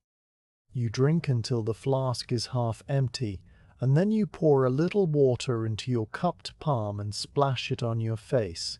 The coolness, a small shock that clears the last cobwebs of drowsiness from your mind. You dry your face with the linen cloth that had wrapped your meal, and you fold the cloth neatly and tuck it back into your pouch. Before you stand up, you reach for your pruning knife, which you had laid on the stone beside your gloves. You pick it up and hold it in your bare hand, the handle smooth and warm from the sun. You take the whetstone from your pouch and lay it flat on your thigh, and you begin to draw the blade across it in slow, steady strokes, the same soft, metallic whisper you heard earlier. You turn the blade over and hone the other side, then test the edge with your thumb, feeling the fine, sharp bite. The ritual of sharpening is a quiet pleasure, a small act of maintenance that extends the life of the tool and prepares it for the work to come, and you do it with the same unhurried attention you give to the vines. When you are satisfied, you wipe the blade clean on the leg of your tunic and set the knife aside. You pull your gloves back on, the leather now dry and warm, and you flex your fingers to settle them into place. You sit for a few more minutes, not because you need more rest, but because the moment is so calm, and the view so wide, and the air so soft, that there is no reason to rush. You watch a pair of ravens circle high overhead, their black wings tilting and soaring on the thermals, their calls a distant croaking sound that drifts down to you like a message from another world. You watch a cart move slowly along the distant lane, the oxen pulling it appearing as small as toys, the driver a tiny upright figure holding a long switch. The cart disappears behind a stand of poplars and then emerges again on the other side, moving with the same unhurried pace, and you follow its progress until it is just a speck on the road, and then it is gone. The valley is immense and peaceful, and you feel yourself to be a small, quiet part of it, a single figure sitting on a warm stone, with nothing to prove and nowhere to be. At last you take a deep breath and rise to your feet, feeling the pleasant stretch in your legs and the renewed readiness in your body. You pick up your knife and your basket and begin the walk back to the row where you left off, your sandals making a soft, steady sound on the grass and then on the worked soil. The shade of the cypress trees has shifted slightly, now falling on the other side of the trunks, and the vineyard rows are waiting for you, with the same endless patience they have shown all morning. You reach the 14th vine, the one you will start with now, and you set the basket down beside it. You kneel on the warm earth, the soil slightly drier than it was in the morning, and you take hold of the first cane, your knife ready, your mind clear and calm, and you begin again. The vine you kneel beside after your rest is the 14th in the row, a middle-aged plant with a slight lean to the south, and you begin your work on it with the knife still sharp from the whetstone, the blade moving through the canes with an easy, fluid motion that comes from muscles now fully warm. The sun has passed its zenith and is beginning its slow descent toward the western hills, though the change is still so subtle you would not notice it without the evidence of the shadows, which have started to lengthen again, stretching out to the east in thin, elongated pools. The light itself has shifted in quality, the bright white of midday softening into a pale gold that touches everything with a faint, dusty warmth, like the color of old parchment held up to a flame. Your body moves through the familiar pattern of grip, assess, cut, and release without any need for conscious direction, your hands working almost independently while your gaze drifts across the valley below, where the river now glints with a deeper, richer silver as the angle of the sun changes. You finish the 14th vine and move to the 15th, then the 16th, each one yielding to the knife in its turn, and you notice that the row you've been following is gradually leading you toward the southern end of the vineyard. The soil beneath your knees has begun to change, the dark, loamy texture of the upper slope giving way to a paler, stonier earth, a mix of fine grey dust and small angular fragments of limestone that gleam white in the sunlight. You feel the difference through the fabric of your tunic as you kneel, the ground less forgiving, the stones pressing against your shins in small, distinct points.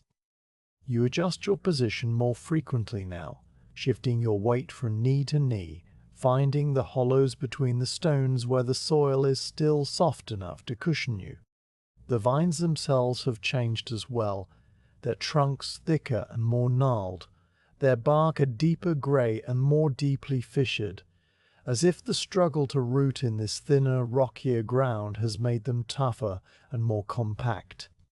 Their canes are shorter, the internodes closer together, and the buds are smaller but harder, like tiny dense knots of potential that will need all the sun they can gather to break and grow. The slope here is steeper, and you find yourself working at a slight angle, your body leaning into the hill to maintain your balance.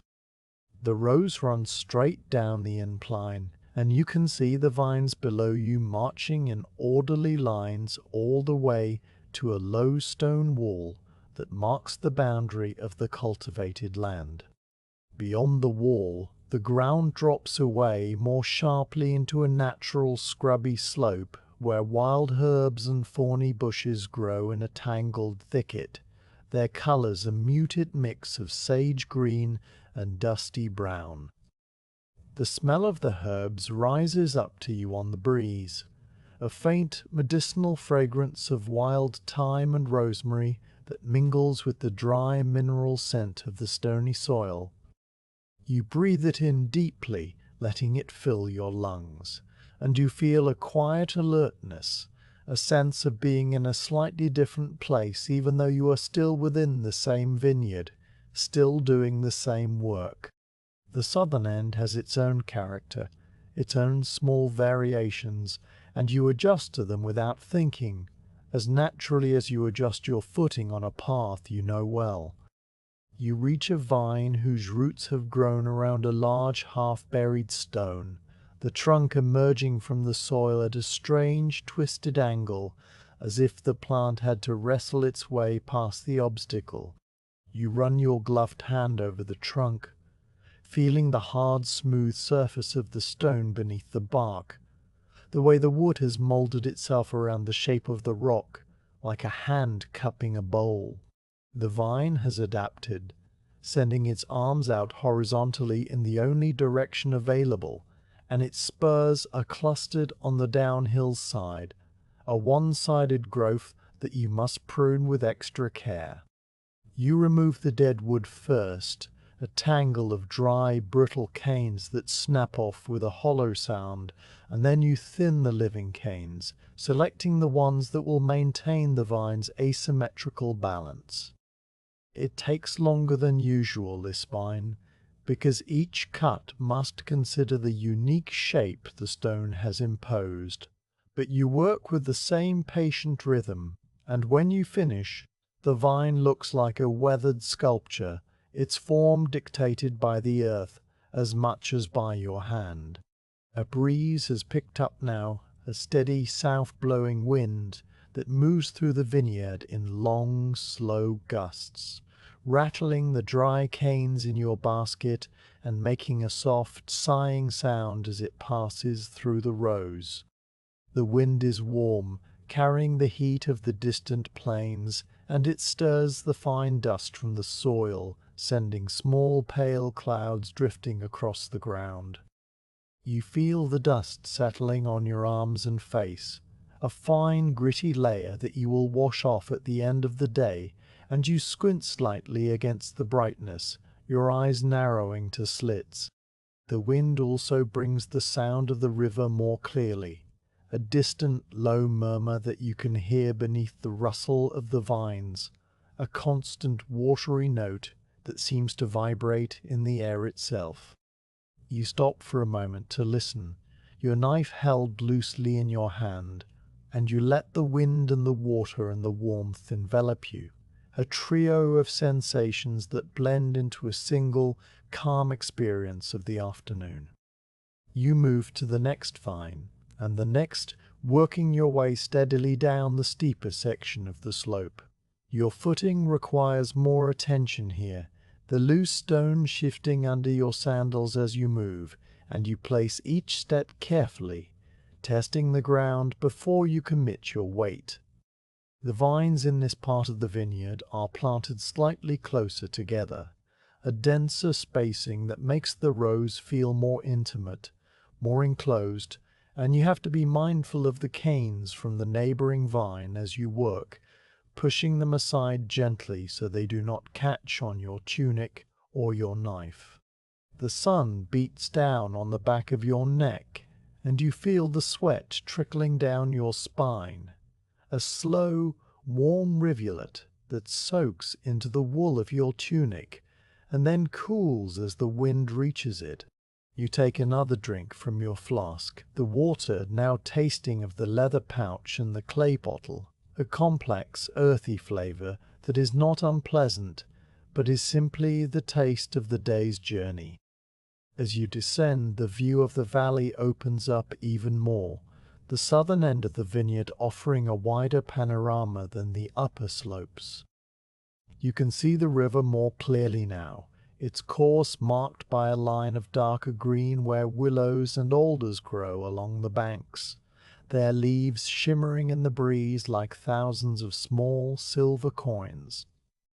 Beyond the river, the patchwork of fields stretches out in a mosaic of colors, and you can just make out the tiny figures of other workers, small as ants, moving slowly in a distant hayfield, their sides flashing occasionally in the sun.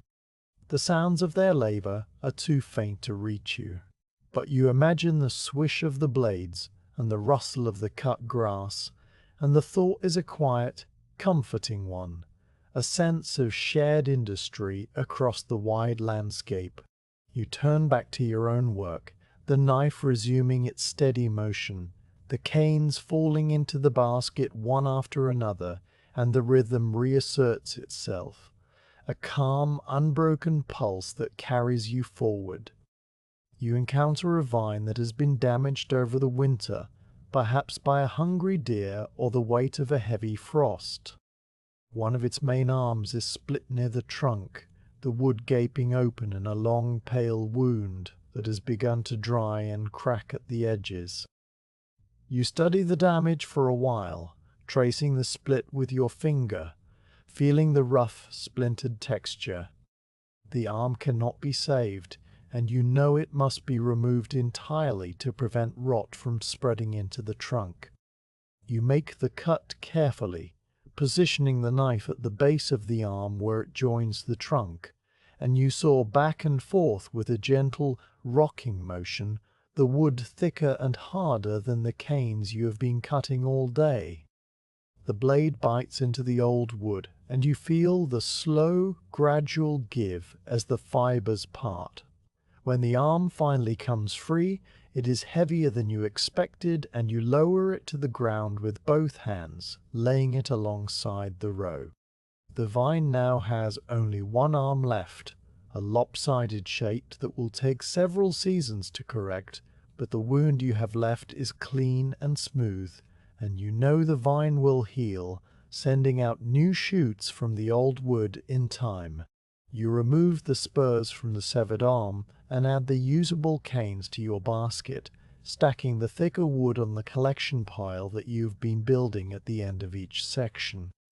The collection pile here at the southern end has grown into a substantial mound, a jumble of cut canes and pruned arms and the occasional twisted spur, all of it waiting to be gathered and taken away for burning or chipping.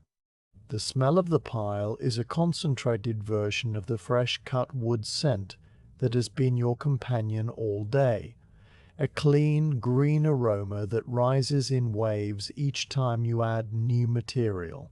You stand beside the pile for a moment, catching your breath, and you look back up the slope at the rows you have already worked. The vines you have pruned stand out clearly from the ones you have not yet touched, their shapes neat and orderly, their cut surfaces pale against the darker bark. The unpruned vines look shaggy and wild in comparison, their canes reaching in all directions like uncombed hair, and the contrast is satisfying in a quiet, understated way. You have done this, one vine at a time, one cut after another, and the evidence is written on the landscape as plainly as words on a page. You turn your attention to the next section of the row, where the vines are even hardier, their trunks short and almost shrub-like, more like wild grapevines than the cultivated varieties on the upper slopes. These are old rootstocks, you realize, varieties that were planted long ago and have since been grafted with more fruitful scions. But the original stock still sends up shoots from below the graft union, wild, vigorous canes that must be removed ruthlessly, or they will take over the vine. You kneel and begin sorting through the suckers, identifying the graft line by the slight swelling on the trunk, and you cut away every shoot that originates below it, the knife slicing through the tender, watery growth with ease. The suckers have a different smell than the cultivated canes, a sharper, more vegetal scent, like crushed nettles, and their sap is clearer and thinner, running freely from the cuts. You wipe your blade frequently, the sap sticky on the metal, and you work your way through the row with a methodical, unhurried pace. The afternoon deepens gradually, the sun sinking a little further toward the hills, and the shadows of the vines stretch out across the rows like long, dark fingers. The light has taken on a richer, honeyed tone, and the dust you stir up as you move hangs in the air in golden motes, a soft, shimmering haze that makes the whole vineyard seem slightly unreal, like a landscape in a dream. The wind continues its steady blowing, cooling the sweat on your skin and carrying the faint sweet scent of some distant flowering bush, a fragrance you cannot identify but which fills you with a mild, diffuse pleasure. Your body moves in its familiar loop, the bending and reaching and cutting now so deeply ingrained that you could almost do it with your eyes closed, and your mind drifts into a state of calm, floating awareness, registering the sensations of the work without clinging to any of them. The feel of the knife handle, the texture of the bark, the sound of the canes falling into the basket, They come and go like ripples on a pond, each one present for a moment and then replaced by the next. You work until the basket is full again, the canes piled high and threatening to spill, and then you straighten up with a slow, careful stretch, feeling the pull in your lower back and the pleasant ache in your shoulders. You carry the basket to the collection pile and empty it, the canes tumbling onto the mound with a series of soft, dry clicks, and you pause to look at the southern boundary wall. The wall is old, built of the same limestone that litters the soil, and it is covered in a patchwork of lichens in shades of grey, green, and pale orange. A small fig tree has rooted itself in a crack in the wall, its branches spreading out over the stones, its leaves just beginning to unfurl from their tight, pointed buds. You walk over to the wall and place your hand on one of the stones, feeling its rough, sun-warmed surface, the texture of the lichen like a thin, dry crust. The view beyond the wall is wild and tangled, a slope of scrub that leads down to a narrow, dry stream, its course marked by a line of darker vegetation. You stand there for a little while, looking out at the wild land, listening to the wind and the distant murmur of the river, and you feel a deep, quiet peace settle over you, a sense of being exactly where you are meant to be, doing exactly what you are meant to be, doing exactly what you are meant to do. Then you turn back to the vineyard, to the row that still has many vines waiting, and you walk along the wall until you reach the place where you left off. You pick up your basket, which is light again now, and you kneel beside the next vine, the knife ready in your hand, the afternoon stretching out ahead of you with all its calm, unhurried hours. The afternoon has settled into a deep, steady rhythm, the kind of rhythm that feels as though it has always existed and will always exist, a quiet, repeating pulse that carries you from one vine to the next without any sense of hurry or delay. You are still working in the southern section of the vineyard, where the soil is stony and the vines are old and tough, and you have fallen into a state of calm absorption that makes the hours feel both long and weightless. The sun continues its slow slide toward the western hills, and the light has taken on a deeper, richer gold, the color of honey held up to a flame, and it pours across the vineyard in a warm, viscous flood that seems to slow everything it touches. Your body has found its perfect working rhythm now, the movements so familiar and so deeply practiced that they require no thought at all. You reach for a cane, and your hand knows exactly where to grip it, how much pressure to apply, the precise angle of the wrist that will give you the best leverage for the cut. You position the blade, and your fingers adjust without any conscious command, finding the right distance above the bud, the correct slope for the cut, the exact amount of force needed for this particular thickness of wood. You draw the knife through the cane, and the sound is the same soft, crisp crunch that has accompanied you all day, a sound so familiar it has become a kind of silence. You lower the severed cane to the basket, and your arm moves in a smooth, economical arc, wasting no energy, and then your hand returns to the vine to begin the cycle again. Each repetition is slightly different in its details, the cane a little thicker or thinner, the cut a little higher or lower, the bud a little more or less swollen, but the pattern underneath is the same, a loop that turns and turns like a wheel rolling gently downhill. The knife handle has become warm in your grip, heated by your hand and by the sun that has been falling on it all afternoon.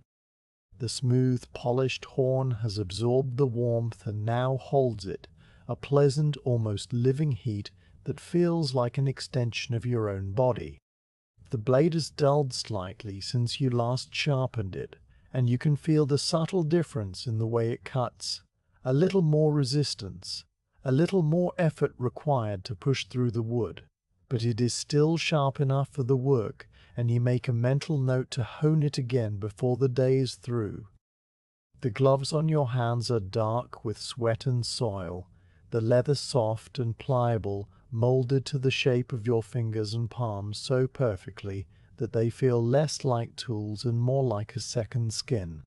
You flex your hands inside them occasionally, opening and closing your fists to keep the blood moving, and you feel the slight stiffness in your knuckles that comes from hours of gripping and cutting, a sensation that is not painful but simply present, a quiet reminder of the work your hands have done.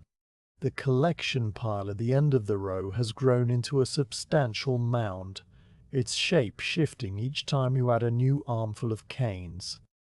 The pile is a mix of textures and colors, the reddish-brown of the healthy canes, the gray of the dead wood, the pale green of the cut ends, and the dark, gnarled shapes of the old spurs you have removed. The smell that rises from it is clean and sharp, the scent of fresh-cut wood mingling with the drier, dustier smell of the older material underneath.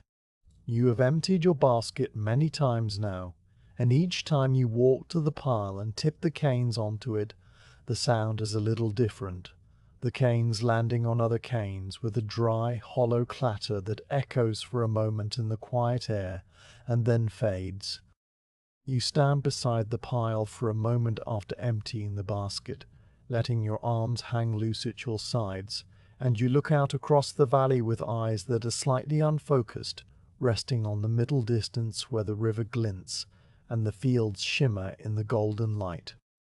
The ache in your lower back has become a steady, familiar presence, a low, warm sensation that spreads across the muscles on either side of your spine.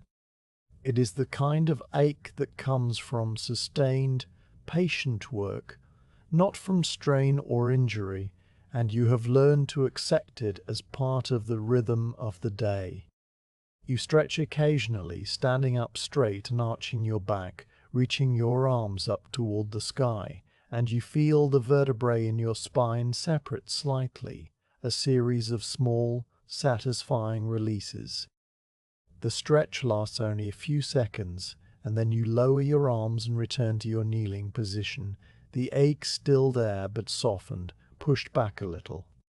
Your knees have adapted to the stony soil by now, finding the small hollows and pockets of softer earth where the limestone fragments are less concentrated, and you have learned to shift your weight subtly, distributing it between your left and right knees so that neither one bears the full burden for too long.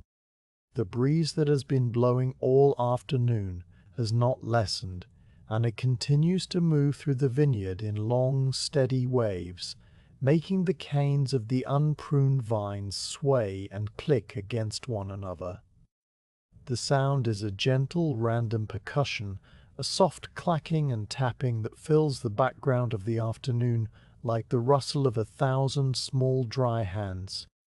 The wind also carries the scent of the wild herbs from the scrubby slope beyond the boundary wall, a fragrance that is both sharp and sweet, the camphor-like note of rosemary blending with the softer, earthier scent of thyme and the faint, dusty smell of the sun-baked stones. You breathe it all in as you work, letting the smells and sounds and sensations wash over you, and you feel yourself to be a part of the landscape, no different from the vines or the stones or the slow-turning earth. You work your way down the row, vine by vine, and you notice that the pattern of the pruning has begun to feel like a kind of meditation. Your mind is not empty exactly, but the thoughts that pass through it are light and insubstantial, small, drifting things that come and go without leaving any trace. You might think about the bread you ate at midday, the taste of the cheese, the shape of a cloud you saw earlier, But these thoughts do not linger. They float through your awareness like leaves on a stream, appearing for a moment and then slipping away, replaced by the simple, present sensations of the work. The feel of the bark under your glove, the glint of the sun on the blade, the soft crunch of the cut, the rustle of the cane falling into the basket. These are the real contents of your mind, the only things that matter, and they fill you up completely, leaving no room for worry or hurry or regret.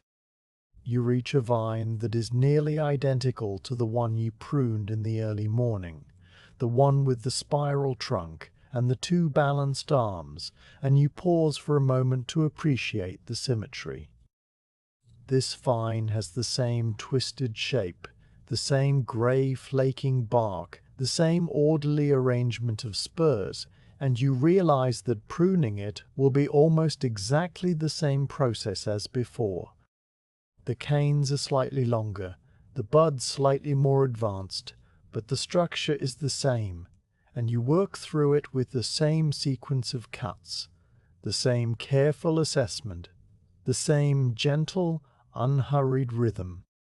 The repetition is not boring, it is comforting, a reminder that the work is steady and knowable, that each vine is both unique and part of a larger pattern, and that your own labor is a small, consistent part of the turning of the seasons.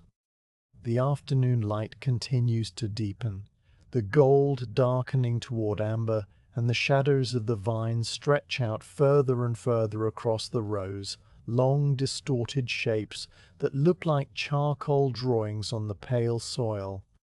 The ever survive some of the most immersive insulation tricks, from the full warmth of midday to the gentler heat of late afternoon. The birds, which had been quiet through the hottest hours, are beginning to stir again, and you hear the first tentative calls from the hedgerows and the cypress trees, a few scattered notes that seem to be testing the silence. A blackbird lands on a stake a few rows away, its dark plumage sleek and glossy, and it watches you for a moment with one bright, curious eye before it flits away, its wings making a soft, whirring sound. You stop for a moment and take another drink from your flask, the water now tasting of the long day, warm and slightly flat, but still refreshing in its own way. You pour a little into your palm and splash it on your face, and the coolness, such as it is, wakes you slightly, clearing the thin film of dust and sweat from your skin. You wipe your face with the sleeve of your tunic and look up at the sky, which has begun to show the first faint hints of the evening to come. A subtle softening at the edges, a slight fading of the blue toward a paler, milkier tone near the horizon. The clouds that were drifting earlier have mostly dissolved, leaving the sky clear and open, a vast, empty dome that arches over the valley without a single blemish. You pick up your knife and return to the vine, and the rhythm begins again. The same loop of grip and cut and release, the same slow, steady progress down the row. The basket fills, you empty it, you return and fill it again, and each cycle is a small, complete journey, a miniature day within the larger day. The sun sinks a little lower, the shadows lengthen a little more, and the work continues, as patient and unhurried as the turning of the earth. The afternoon has reached a point where the light begins to soften perceptibly, the deep gold of the earlier hours fading toward a gentler amber-tinted glow that spreads across the vineyard like a slow, quiet sigh. You are still working in the southern section, your basket half full, your knife moving through the canes with the same steady, practiced rhythm, when you become aware of something that has been at the edge of your senses for a while without your conscious notice. It is not a sound exactly, more a sense of presence, a faint, distant activity that registers as a subtle shift in the texture of the afternoon. You pause in your work, your knife hand lowering to your side, and you lift your head to look out across the vineyard and the fields beyond. In the distance, perhaps 2 or 3 rows over, and a little way down the slope, you can see another worker. The figure is small at this remove, a shape in a dun-colored tunic not unlike your own, kneeling beside a vine with the same slow, deliberate posture that you have held all day. You can see the worker reach for a cane, pause to examine it, and then make a cut with a curved knife that flashes once in the sunlight. The movements are so familiar that you could be watching yourself from a great distance, a mirror image of your own patient labor. The other worker does not look up, does not seem to be aware of your gaze, and continues with the same unhurried rhythm, moving from one vine to the next, the basket at their side slowly filling. You watch for a little while, and the sight is a quiet comfort, a reminder that you are not alone in this vast, sun-warmed landscape, that other hands are doing the same work, other minds are moving through the same calm, repetitive pattern. You turn your head and look in another direction, toward the eastern edge of the vineyard, where a low cart track runs parallel to the boundary wall. A pair of oxen is moving slowly along the track, their massive heads swaying gently with each step. Their hides a pale, dusty brown that blends with the color of the soil. The oxen are pulling a cart loaded with something you cannot quite identify, perhaps bundles of stakes or sacks of something that will be needed elsewhere on the estate. The driver walks beside them, a tall figure with a long switch held loosely in one hand, and the cart wheels turn with a slow, rhythmic creak that drifts across the vineyard in a faint, musical repetition. The sound is so distant and so regular that it becomes a part of the background, like the rustle of the wind or the murmur of the river, a note in the larger, quiet music of the afternoon. You watch the cart as it moves along the track, passing behind a stand of poplar trees and emerging again on the other side, and then it disappears around a bend in the lane, the creak of the wheels fading gradually until it is gone. The presence of other workers, other lives moving through the same afternoon, does not disrupt your concentration or your peace. If anything, it deepens the sense of calm that has settled over you. You are part of a larger pattern, a quiet community of labor that spreads across the estate like the rows of vines themselves, each person working in their own sphere, each one contributing their small, steady effort to the maintenance of the land. There is no need for words or gestures, no need for any interaction at all. The simple knowledge that others are near, that they are bending and cutting and carrying just as you are, is enough.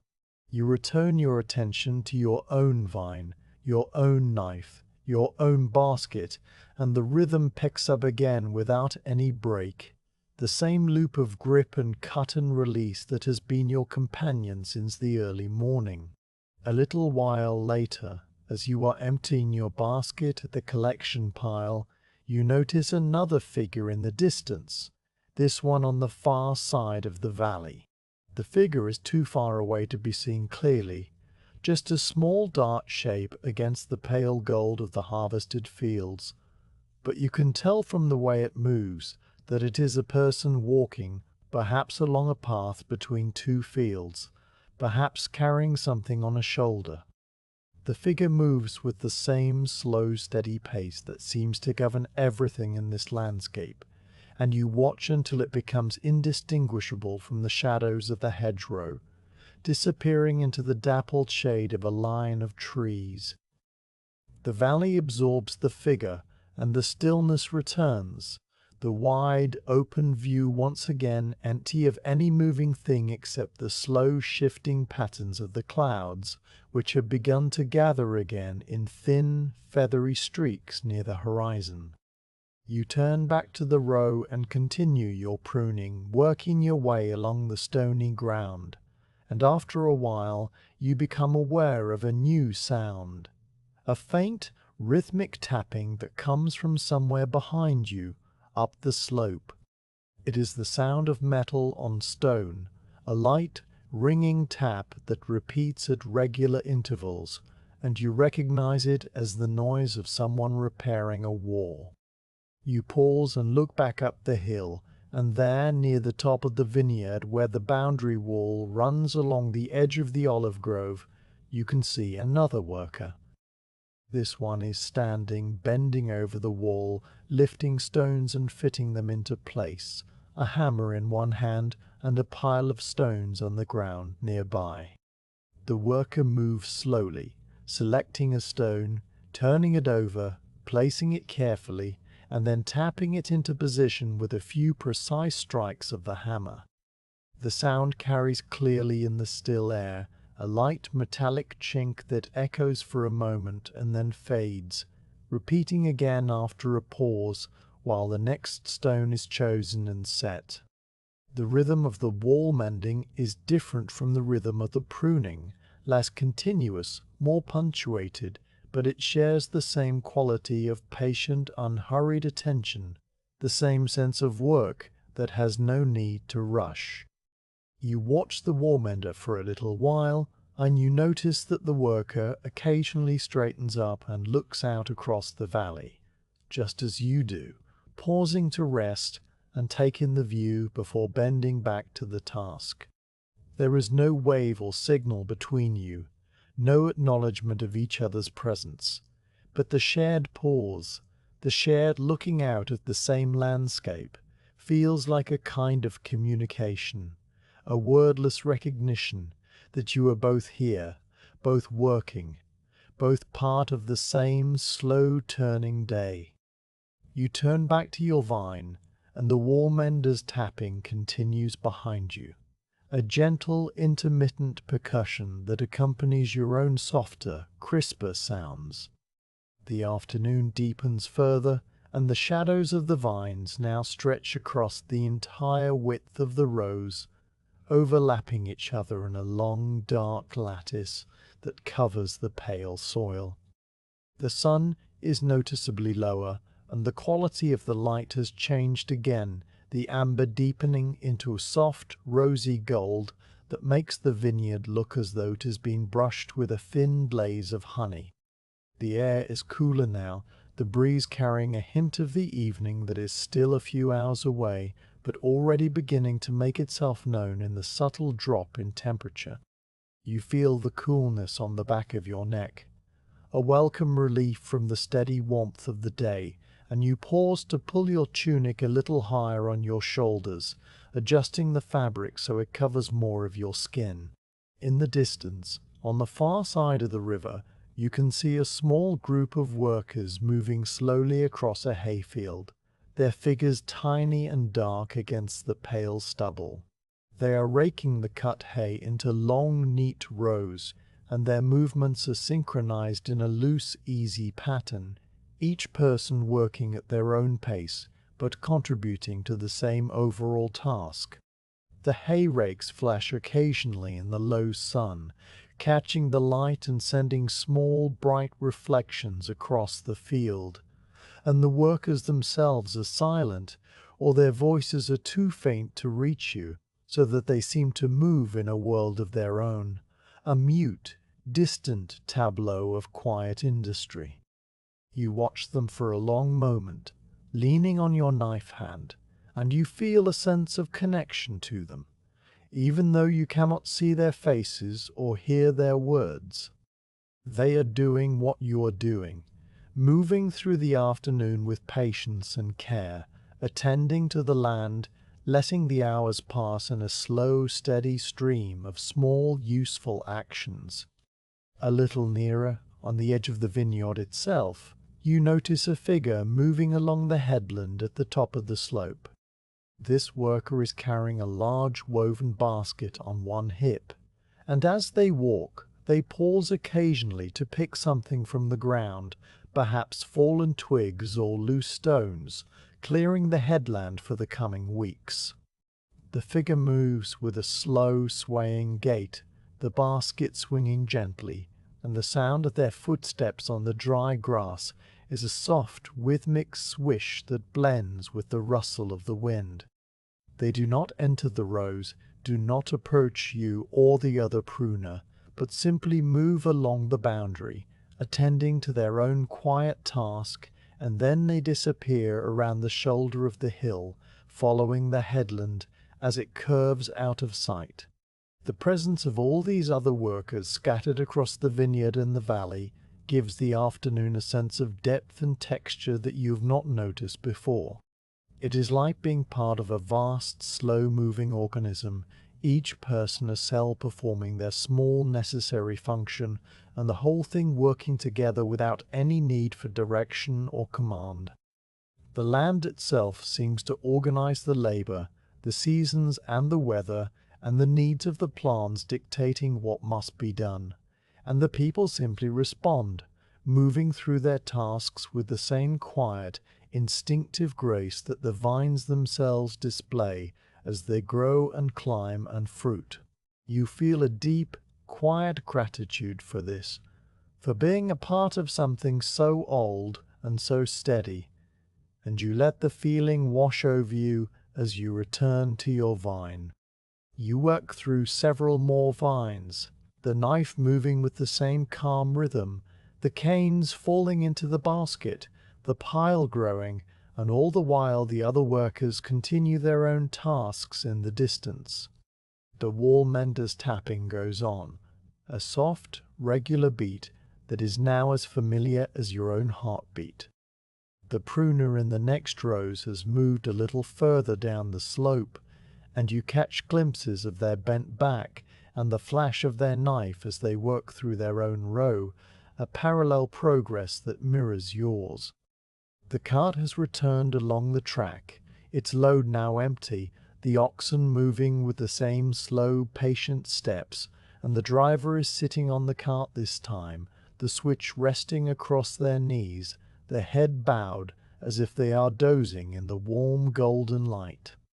The cart creaks past and disappears toward the farm buildings, and the sound of the wheels fades into the general quiet.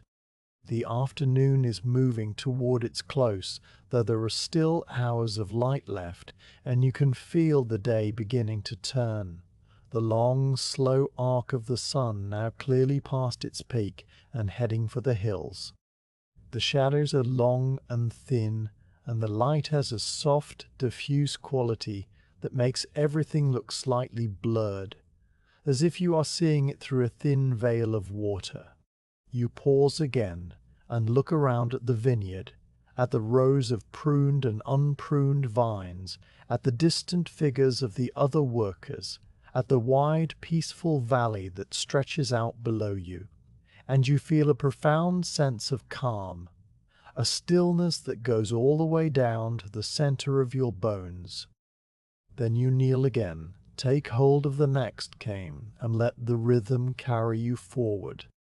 The sun has begun its final descent toward the line of hills that marks the western edge of the valley, and the light has changed into something soft and diffuse, a pale golden haze that seems to hover over the vineyard like a held breath. The shadows of the vines, which have been lengthening all afternoon, now stretch out across the rows in long distorted ribbons of deep blue-gray, overlapping and merging so that the whole slope is a pattern of light and dark, a woven tapestry of sun and shade. The air has cooled noticeably, and the breeze that has been blowing all day has gentled, losing its steady push and becoming a series of soft, intermittent puffs that stir the canes and then let them fall still again. You are kneeling beside a vine near the end of the row, the last vine you will prune today, and you feel the coolness of the evening beginning to seep up from the soil, a faint, creeping chill that contrasts with the lingering warmth of the sun on your back. The vine before you is an old one, its trunk gnarled and twisted, its bark deeply furrowed, and it has been waiting for you all day at the end of this long, stony row. You have worked your way through the southern section, vine by vine, and now only this one remains, its canes shaggy and untrimmed, its spurs crowded with the growth of the past season. You reach for the first cane with a slow, deliberate motion, your body still moving in the same calm, practiced rhythm that has carried you through the hours. But there is a difference now, a subtle shift in the quality of your attention. You are aware that this is the final vine of the day, and the knowledge lends a gentle, closing cadence to your movements, like the last lines of a long, quiet poem. You grip the cane, assess its length and the spacing of its buds, position the knife, and make the cut, the blade slicing through the wood with the same soft, crisp sound that has been your companion since the early morning. The severed cane falls into your waiting hand, and you lower it into the basket, which is already nearly full with the cuttings from the previous vines. You work through the vines slowly, more slowly perhaps than you've worked all day, not out of tiredness, but out of a desire to savor the final moments of the task. Each cut is precise and careful, the blade angled just so, the stub left clean and smooth, the buds you have chosen to keep plump and promising. The canes you remove are a mix of old and new growth, some of them dead and brittle, snapping off with a dry crack, others green and flexible, yielding to the knife with a soft, moist crunch. The scent of the fresh cut wood rises around you, a clean green fragrance that mingles with the cooler air and the faint dusty smell of the stones. You pause once to sharpen the knife on the whetstone, drawing the blade across the fine-grained surface in slow, even strokes, the metallic whisper blending with the rustle of the breeze in the cypress trees. When the edge is bright and keen again, you test it with your thumb, feeling the fine, sharp bite, and then you return to the vine. The last cane you cut is a thick, vigorous shoot that has grown straight up from the top of the vine, reaching for the sky with the bold, unthinking confidence of new life. You take hold of it, feeling its weight and its springy resistance, and you bend it down toward you so you can see the buds clearly. There are 7 buds along its length, each one a small tight node of potential, and you decide to keep 3, cutting the cane just above the 3rd bud with a single smooth draw of the knife. The severed top falls away, and you hold it for a moment, looking at the pale green circle of living tissue at the cut end, the tiny bead of sap that wells up and catches the golden light, and then you place it gently in the basket with the others. The vine is now finished, its shape open and balanced, its spurs neat and orderly, and you sit back on your heels to look at it. The last vine of the day, pruned and ready for the coming spring, stands quietly in the fading light, and you feel a quiet, wordless satisfaction settle over you. You rise to your feet slowly, your knees creaking and your back stiff from the long hours of kneeling, and you stretch your arms up toward the sky, feeling the pull in your shoulders and the pleasant ache in your muscles. The sun is now just above the hills, a low golden disk that has begun to take on a slightly rosy hue, and the sky around it is streaked with bands of pale pink and soft lavender, the first hints of the sunset to come. You stand still for a moment, letting your gaze travel out across the vineyard and the valley beyond. The rows of vines you have pruned today stretch out behind you. Their neat, orderly shapes a visible record of the day's labor, while the unpruned rows, still waiting for another day, stand shaggy and dark in the gathering shadows. The river in the valley below has turned a deep, burnished silver, its surface catching the last of the direct light and holding it like a mirror tilted toward the sky. The hills on the far side of the valley are blue and soft, their outlines beginning to blur as the evening haze rises from the earth.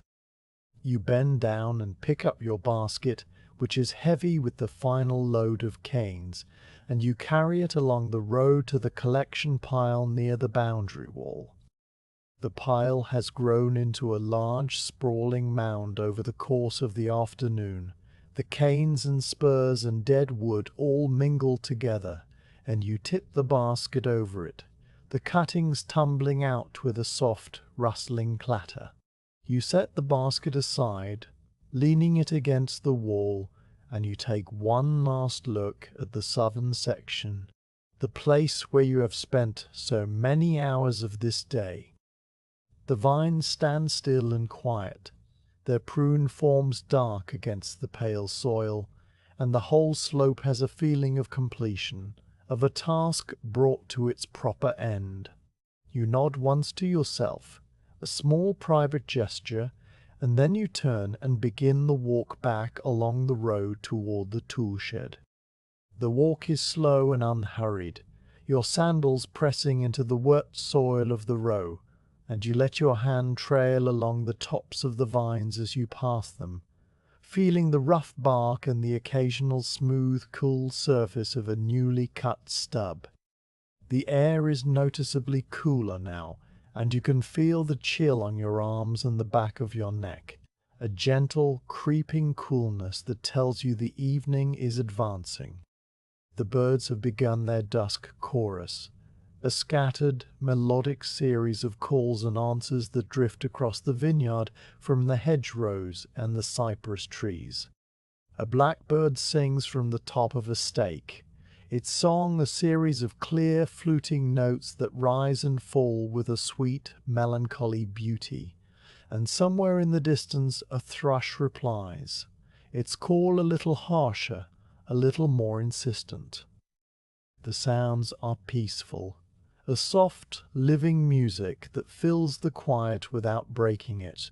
You reach the end of the row and step out onto the grassy headland at the top of the slope, and you pause for a moment to look back at the vineyard one more time. The whole slope is now bathed in the soft, golden pink light of the approaching sunset, and the shadows have grown so long that they merge together into a single dark underlayer beneath the vines. The vines themselves seem to glow, their bark catching the light and holding it, and the neat orderly rows stretch out in a pattern that is both simple and beautiful, a geometry of growth and care. You feel a deep, quiet peace as you stand there, a sense of having done good work, of having spent the day in a way that matters, even if the mattering is small and private and seen by no one but yourself and the land. You turn away from the vineyard and walk toward the tool shed, which stands at the edge of the field, its terracotta roof tiles now a deep, muted orange in the fading light. The door is still slightly ajar, just as you left it this morning, and you push it open and step inside. The interior of the shed is dim and cool, the only light coming from the small high window and the open doorway behind you, and it takes a moment for your eyes to adjust.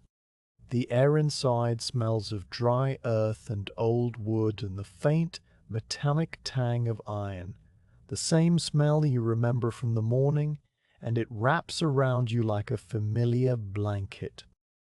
You walk to the workbench and set your pruning knife down on the wooden surface, the blade still smeared with sap and small flecks of wood. You will clean it and oil it before you put it away, and you reach for the scrap of linen cloth that hangs on a peg near the bench. You wipe the blade carefully, drawing the cloth along the curved edge in slow, deliberate strokes, removing the sticky residue of the day's work. The sap has dried in places, leaving dark, gummy patches that require a little more pressure to clean, and you work at them patiently until the steel is bright and smooth. When the blade is clean, you take the small plate pot of oil from the shelf above the bench and dip the corner of the cloth into it. Then rub a thin, protective layer over the metal, coating it evenly so it will not rust. The oil has a faint, nutty smell, and it darkens the steel slightly, giving it a soft, satiny sheen. You set the knife down on the bench and turn your attention to the whetstone, which you wipe clean of the dark, gritty residue that has accumulated on its surface, and then you place it back in its spot on the shelf. You pull off your gloves, one at a time, and lay them on the bench, smoothing out the wrinkles in the leather with your fingers.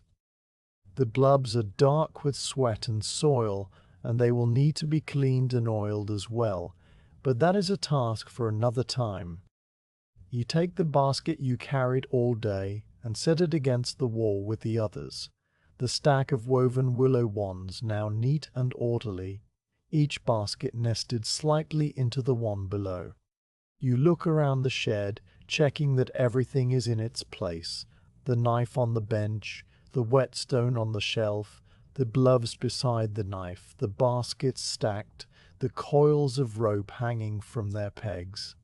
The order of the tools is a quiet pleasure, a small, satisfying ritual that marks the end of the working day and the beginning of the evening's rest.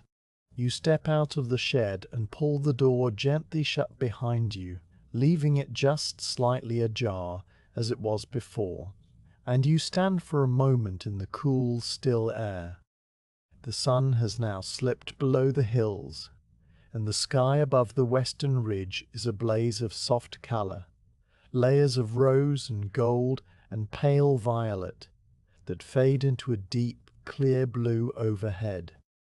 The first star, or perhaps it is a planet, has appeared in the eastern sky, a single bright point of silver-white light that hangs just above the dark line of the hills.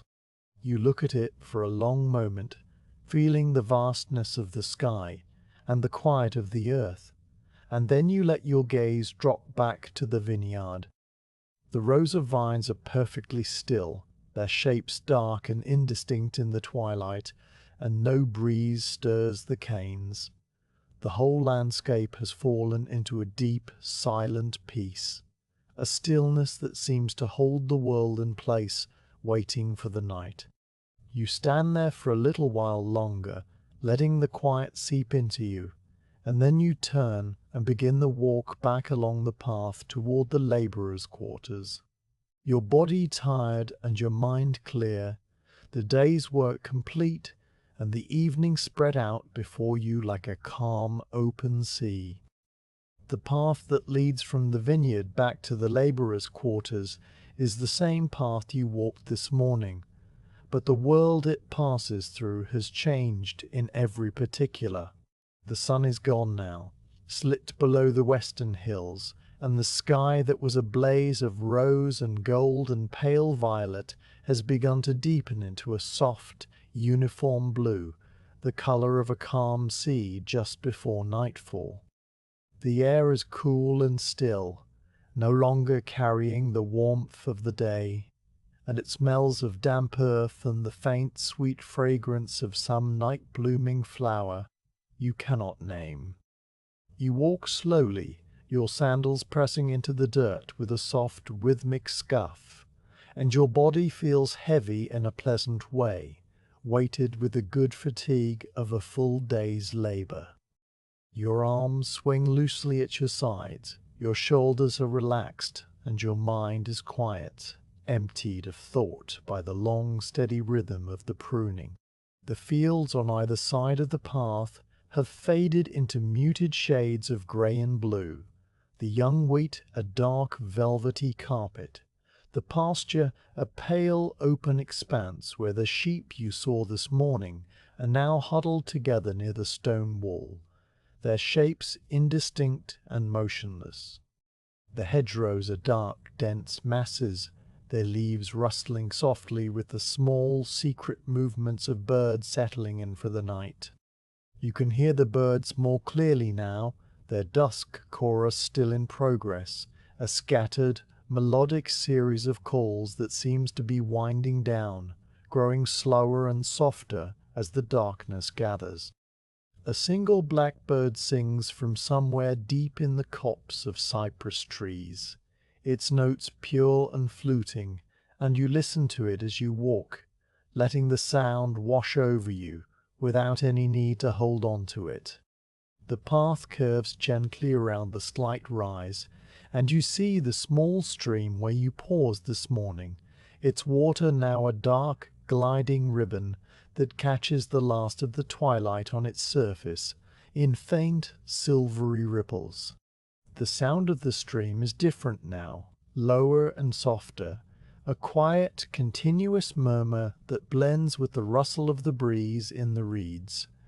You stop for a moment, not out of need, but out of a calm impulse to listen, and you watch the water as it flows over the smooth pebbles, carrying a single fallen leaf in a slow, spiraling journey downstream. The leaf drifts and turns, catching on a stone for a moment and then slipping free, and you follow it with your eyes until it disappears around a bend in the stream bed. The air near the water is cooler and damper, and you feel it on your face like a cool, clean cloth, refreshing after the long, warm day. You continue along the path, and the copse of cypress trees looms ahead, their tall, narrow forms now dark silhouettes against the deepening blue of the sky. The scent of the cypress needles is stronger in the evening air, a sharp, resinous smell that clears your head and wakes your senses just slightly, enough to keep you alert as you walk. The path passes under the trees, and the darkness beneath them is deeper, the last of the twilight barely penetrating the dense canopy. You walk slowly, your feet finding the familiar ruts and hollows of the path by feel as much as by sight, and you emerge on the other side into a world that has changed yet again. The sky is now a deep, rich indigo, and more stars have appeared, scattered across the dome of the sky like tiny bright seeds. The brightest one, the one you noticed outside the tool shed, is now higher and more brilliant, a steady, silver-white point of light that seems to hang just above the eastern hills. The farmyard comes into view as you round the last bend in the path, and you can see the warm orange glow of lamplight spilling from the doorway of the labourers' quarters. The light looks welcoming, a small steady beacon in the gathering darkness, and you feel a quiet anticipation for the food and rest that await you. The buildings of the estate are dark shapes clustered together, their outlines soft and blurred, and from somewhere near the main house a thin plume of wood smoke rises straight up into the still air, carrying the smell of oak and ash. The smoke drifts across the farmyard in a faint blue haze, and you breathe it in, the smell familiar and comforting, the smell of hearth and home and the end of the day. You cross the farmyard slowly, your sandals making a soft, scuffing sound on the packed earth, and you pause at the stone trough near the well to wash your hands. The water is cool and clean, and you scoop it up with both palms, splashing it over your face and the back of your neck, feeling the grit and dust of the day wash away. The water trickles down your arms and soaks into the sleeves of your tunic, and you dry your face with the hem of the cloth, the rough linen scratching pleasantly against your skin. You cup your hands and drink, the water tasting cold and faintly mineral, a clean, pure taste that seems to wash the last of the afternoon's warmth from your throat. You stand there for a moment, your hands resting on the cool stone of the trough, and you look up at the sky, which is now thick with stars, a vast glittering field of light that stretches from horizon to horizon. You turn away from the trough and walk to the doorway of the labourers' quarters, where the lamplight spills out in a warm golden rectangle across the threshold. You step inside and the air is warm and still, smelling of wood smoke and cooked grain and the faint, pleasant musk of the woolen blankets and straw mattresses. The central hearth has been lit, a small, cheerful fire crackling in the stone-lined pit, and the flames cast dancing shadows on the whitewashed walls and the rough-hewn beams of the ceiling. A few of the other workers are already here, sitting on wooden stools or on the packed earth floor, their faces lit by the firelight. They are quiet, speaking in low murmurs, if they speak at all, and no one looks up as you enter. The quiet is a comfortable one, the quiet of shared tiredness and shared satisfaction, and you find your own spot near the hearth, lowering yourself onto a low wooden stool with a slow, grateful sigh. On the hearth, a clay pot hangs from an iron tripod, its contents bubbling gently, and the smell that rises from it is rich and savoury. Pottage made from barley and lentils and bits of dried vegetable, thickened with a little oil and seasoned with salt and wild herbs. A loaf of dark bread sits on the wooden table nearby, along with a small dish of coarse salt and a pitcher of watered wine. You wait for a moment, letting the warmth of the fire seep into your tired muscles, and then you rise and ladle a portion of the pottage into a clay bowl. The bowl is warm in your hands, and you carry it back to your stool and sit down, cradling it carefully. You tear off a piece of the dark bread and dip it into the thick, savoury liquid, and then you lift it to your mouth and eat slowly, chewing each mouthful until it is soft and easy to swallow. The pottage is simple and good, the barley soft and slightly chewy, the lentils breaking down into a creamy texture, the herbs adding a faint, earthy bitterness that balances the richness of the oil. You eat without hurry, letting the warmth of the food spread through your chest and stomach, and you feel the fatigue of the day beginning to ease, replaced by a deep, drowsy contentment. You drink the watered wine in small sips, the taste cool and slightly tart, and you watch the fire as it dances and flickers, the flames curling around the blackened bottom of the hanging pot. The other workers are eating as well, the spoons and bowls making soft, quiet sounds, and the whole room is filled with a sense of calm, communal rest.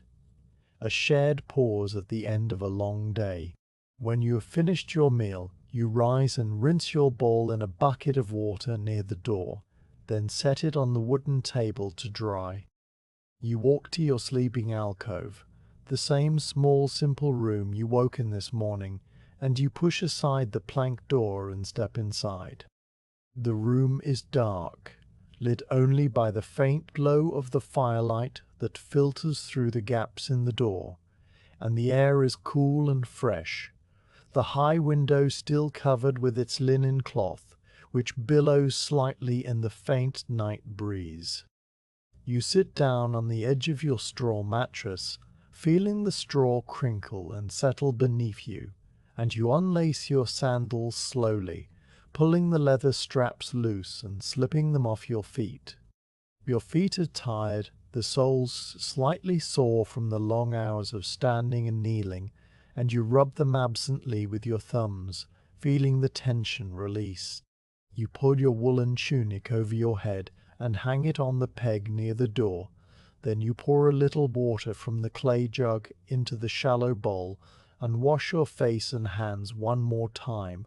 The cool water, a final, refreshing touch.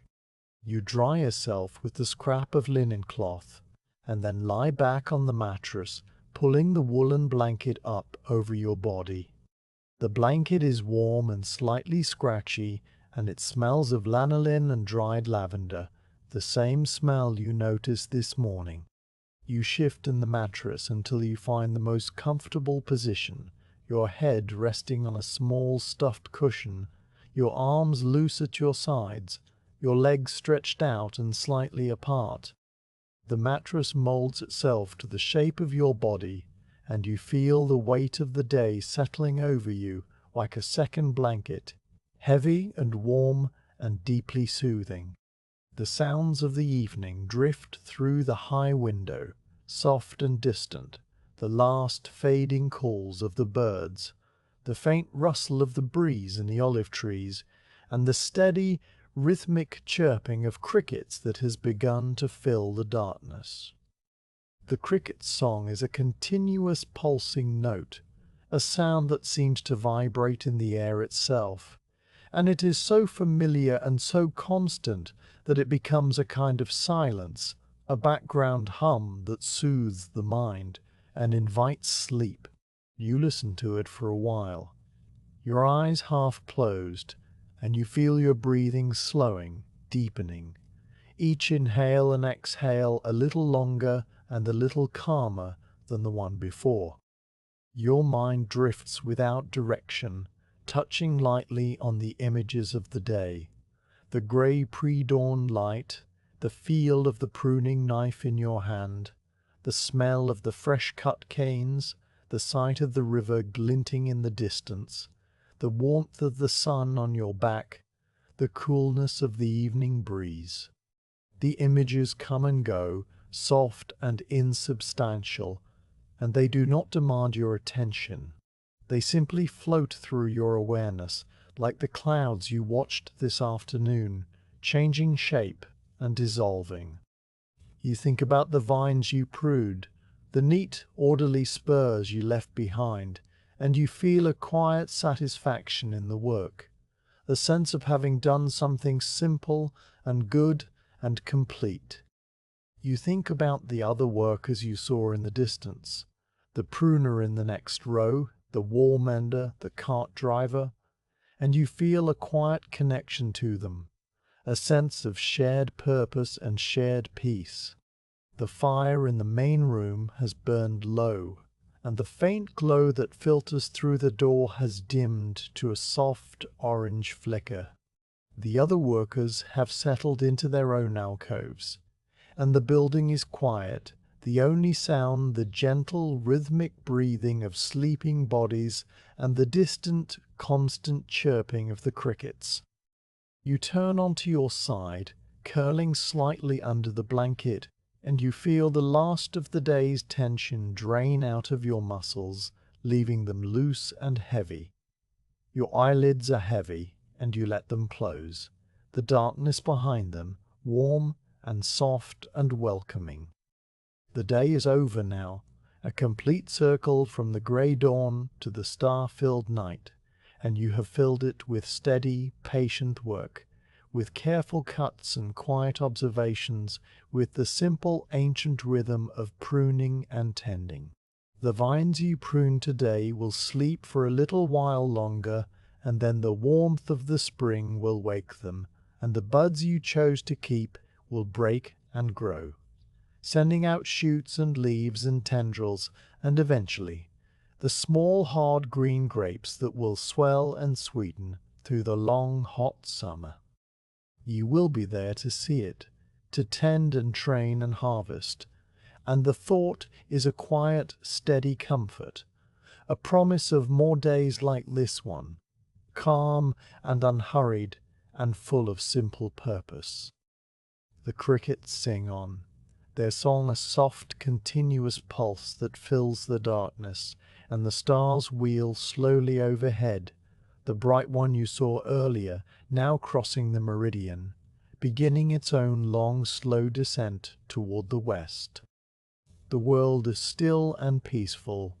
The vineyard sleeping under the starlight, the rows of pruned vines standing in their orderly lines like silent sentinels waiting for the dawn. And you, in your small room with its whitewashed walls and its straw mattress and its high, linen-covered window, you let go of the day, let it slip away from you like water through your fingers, and you sink into a deep, dreamless sleep, the sleep of a body that has worked well and a mind that has found its peace.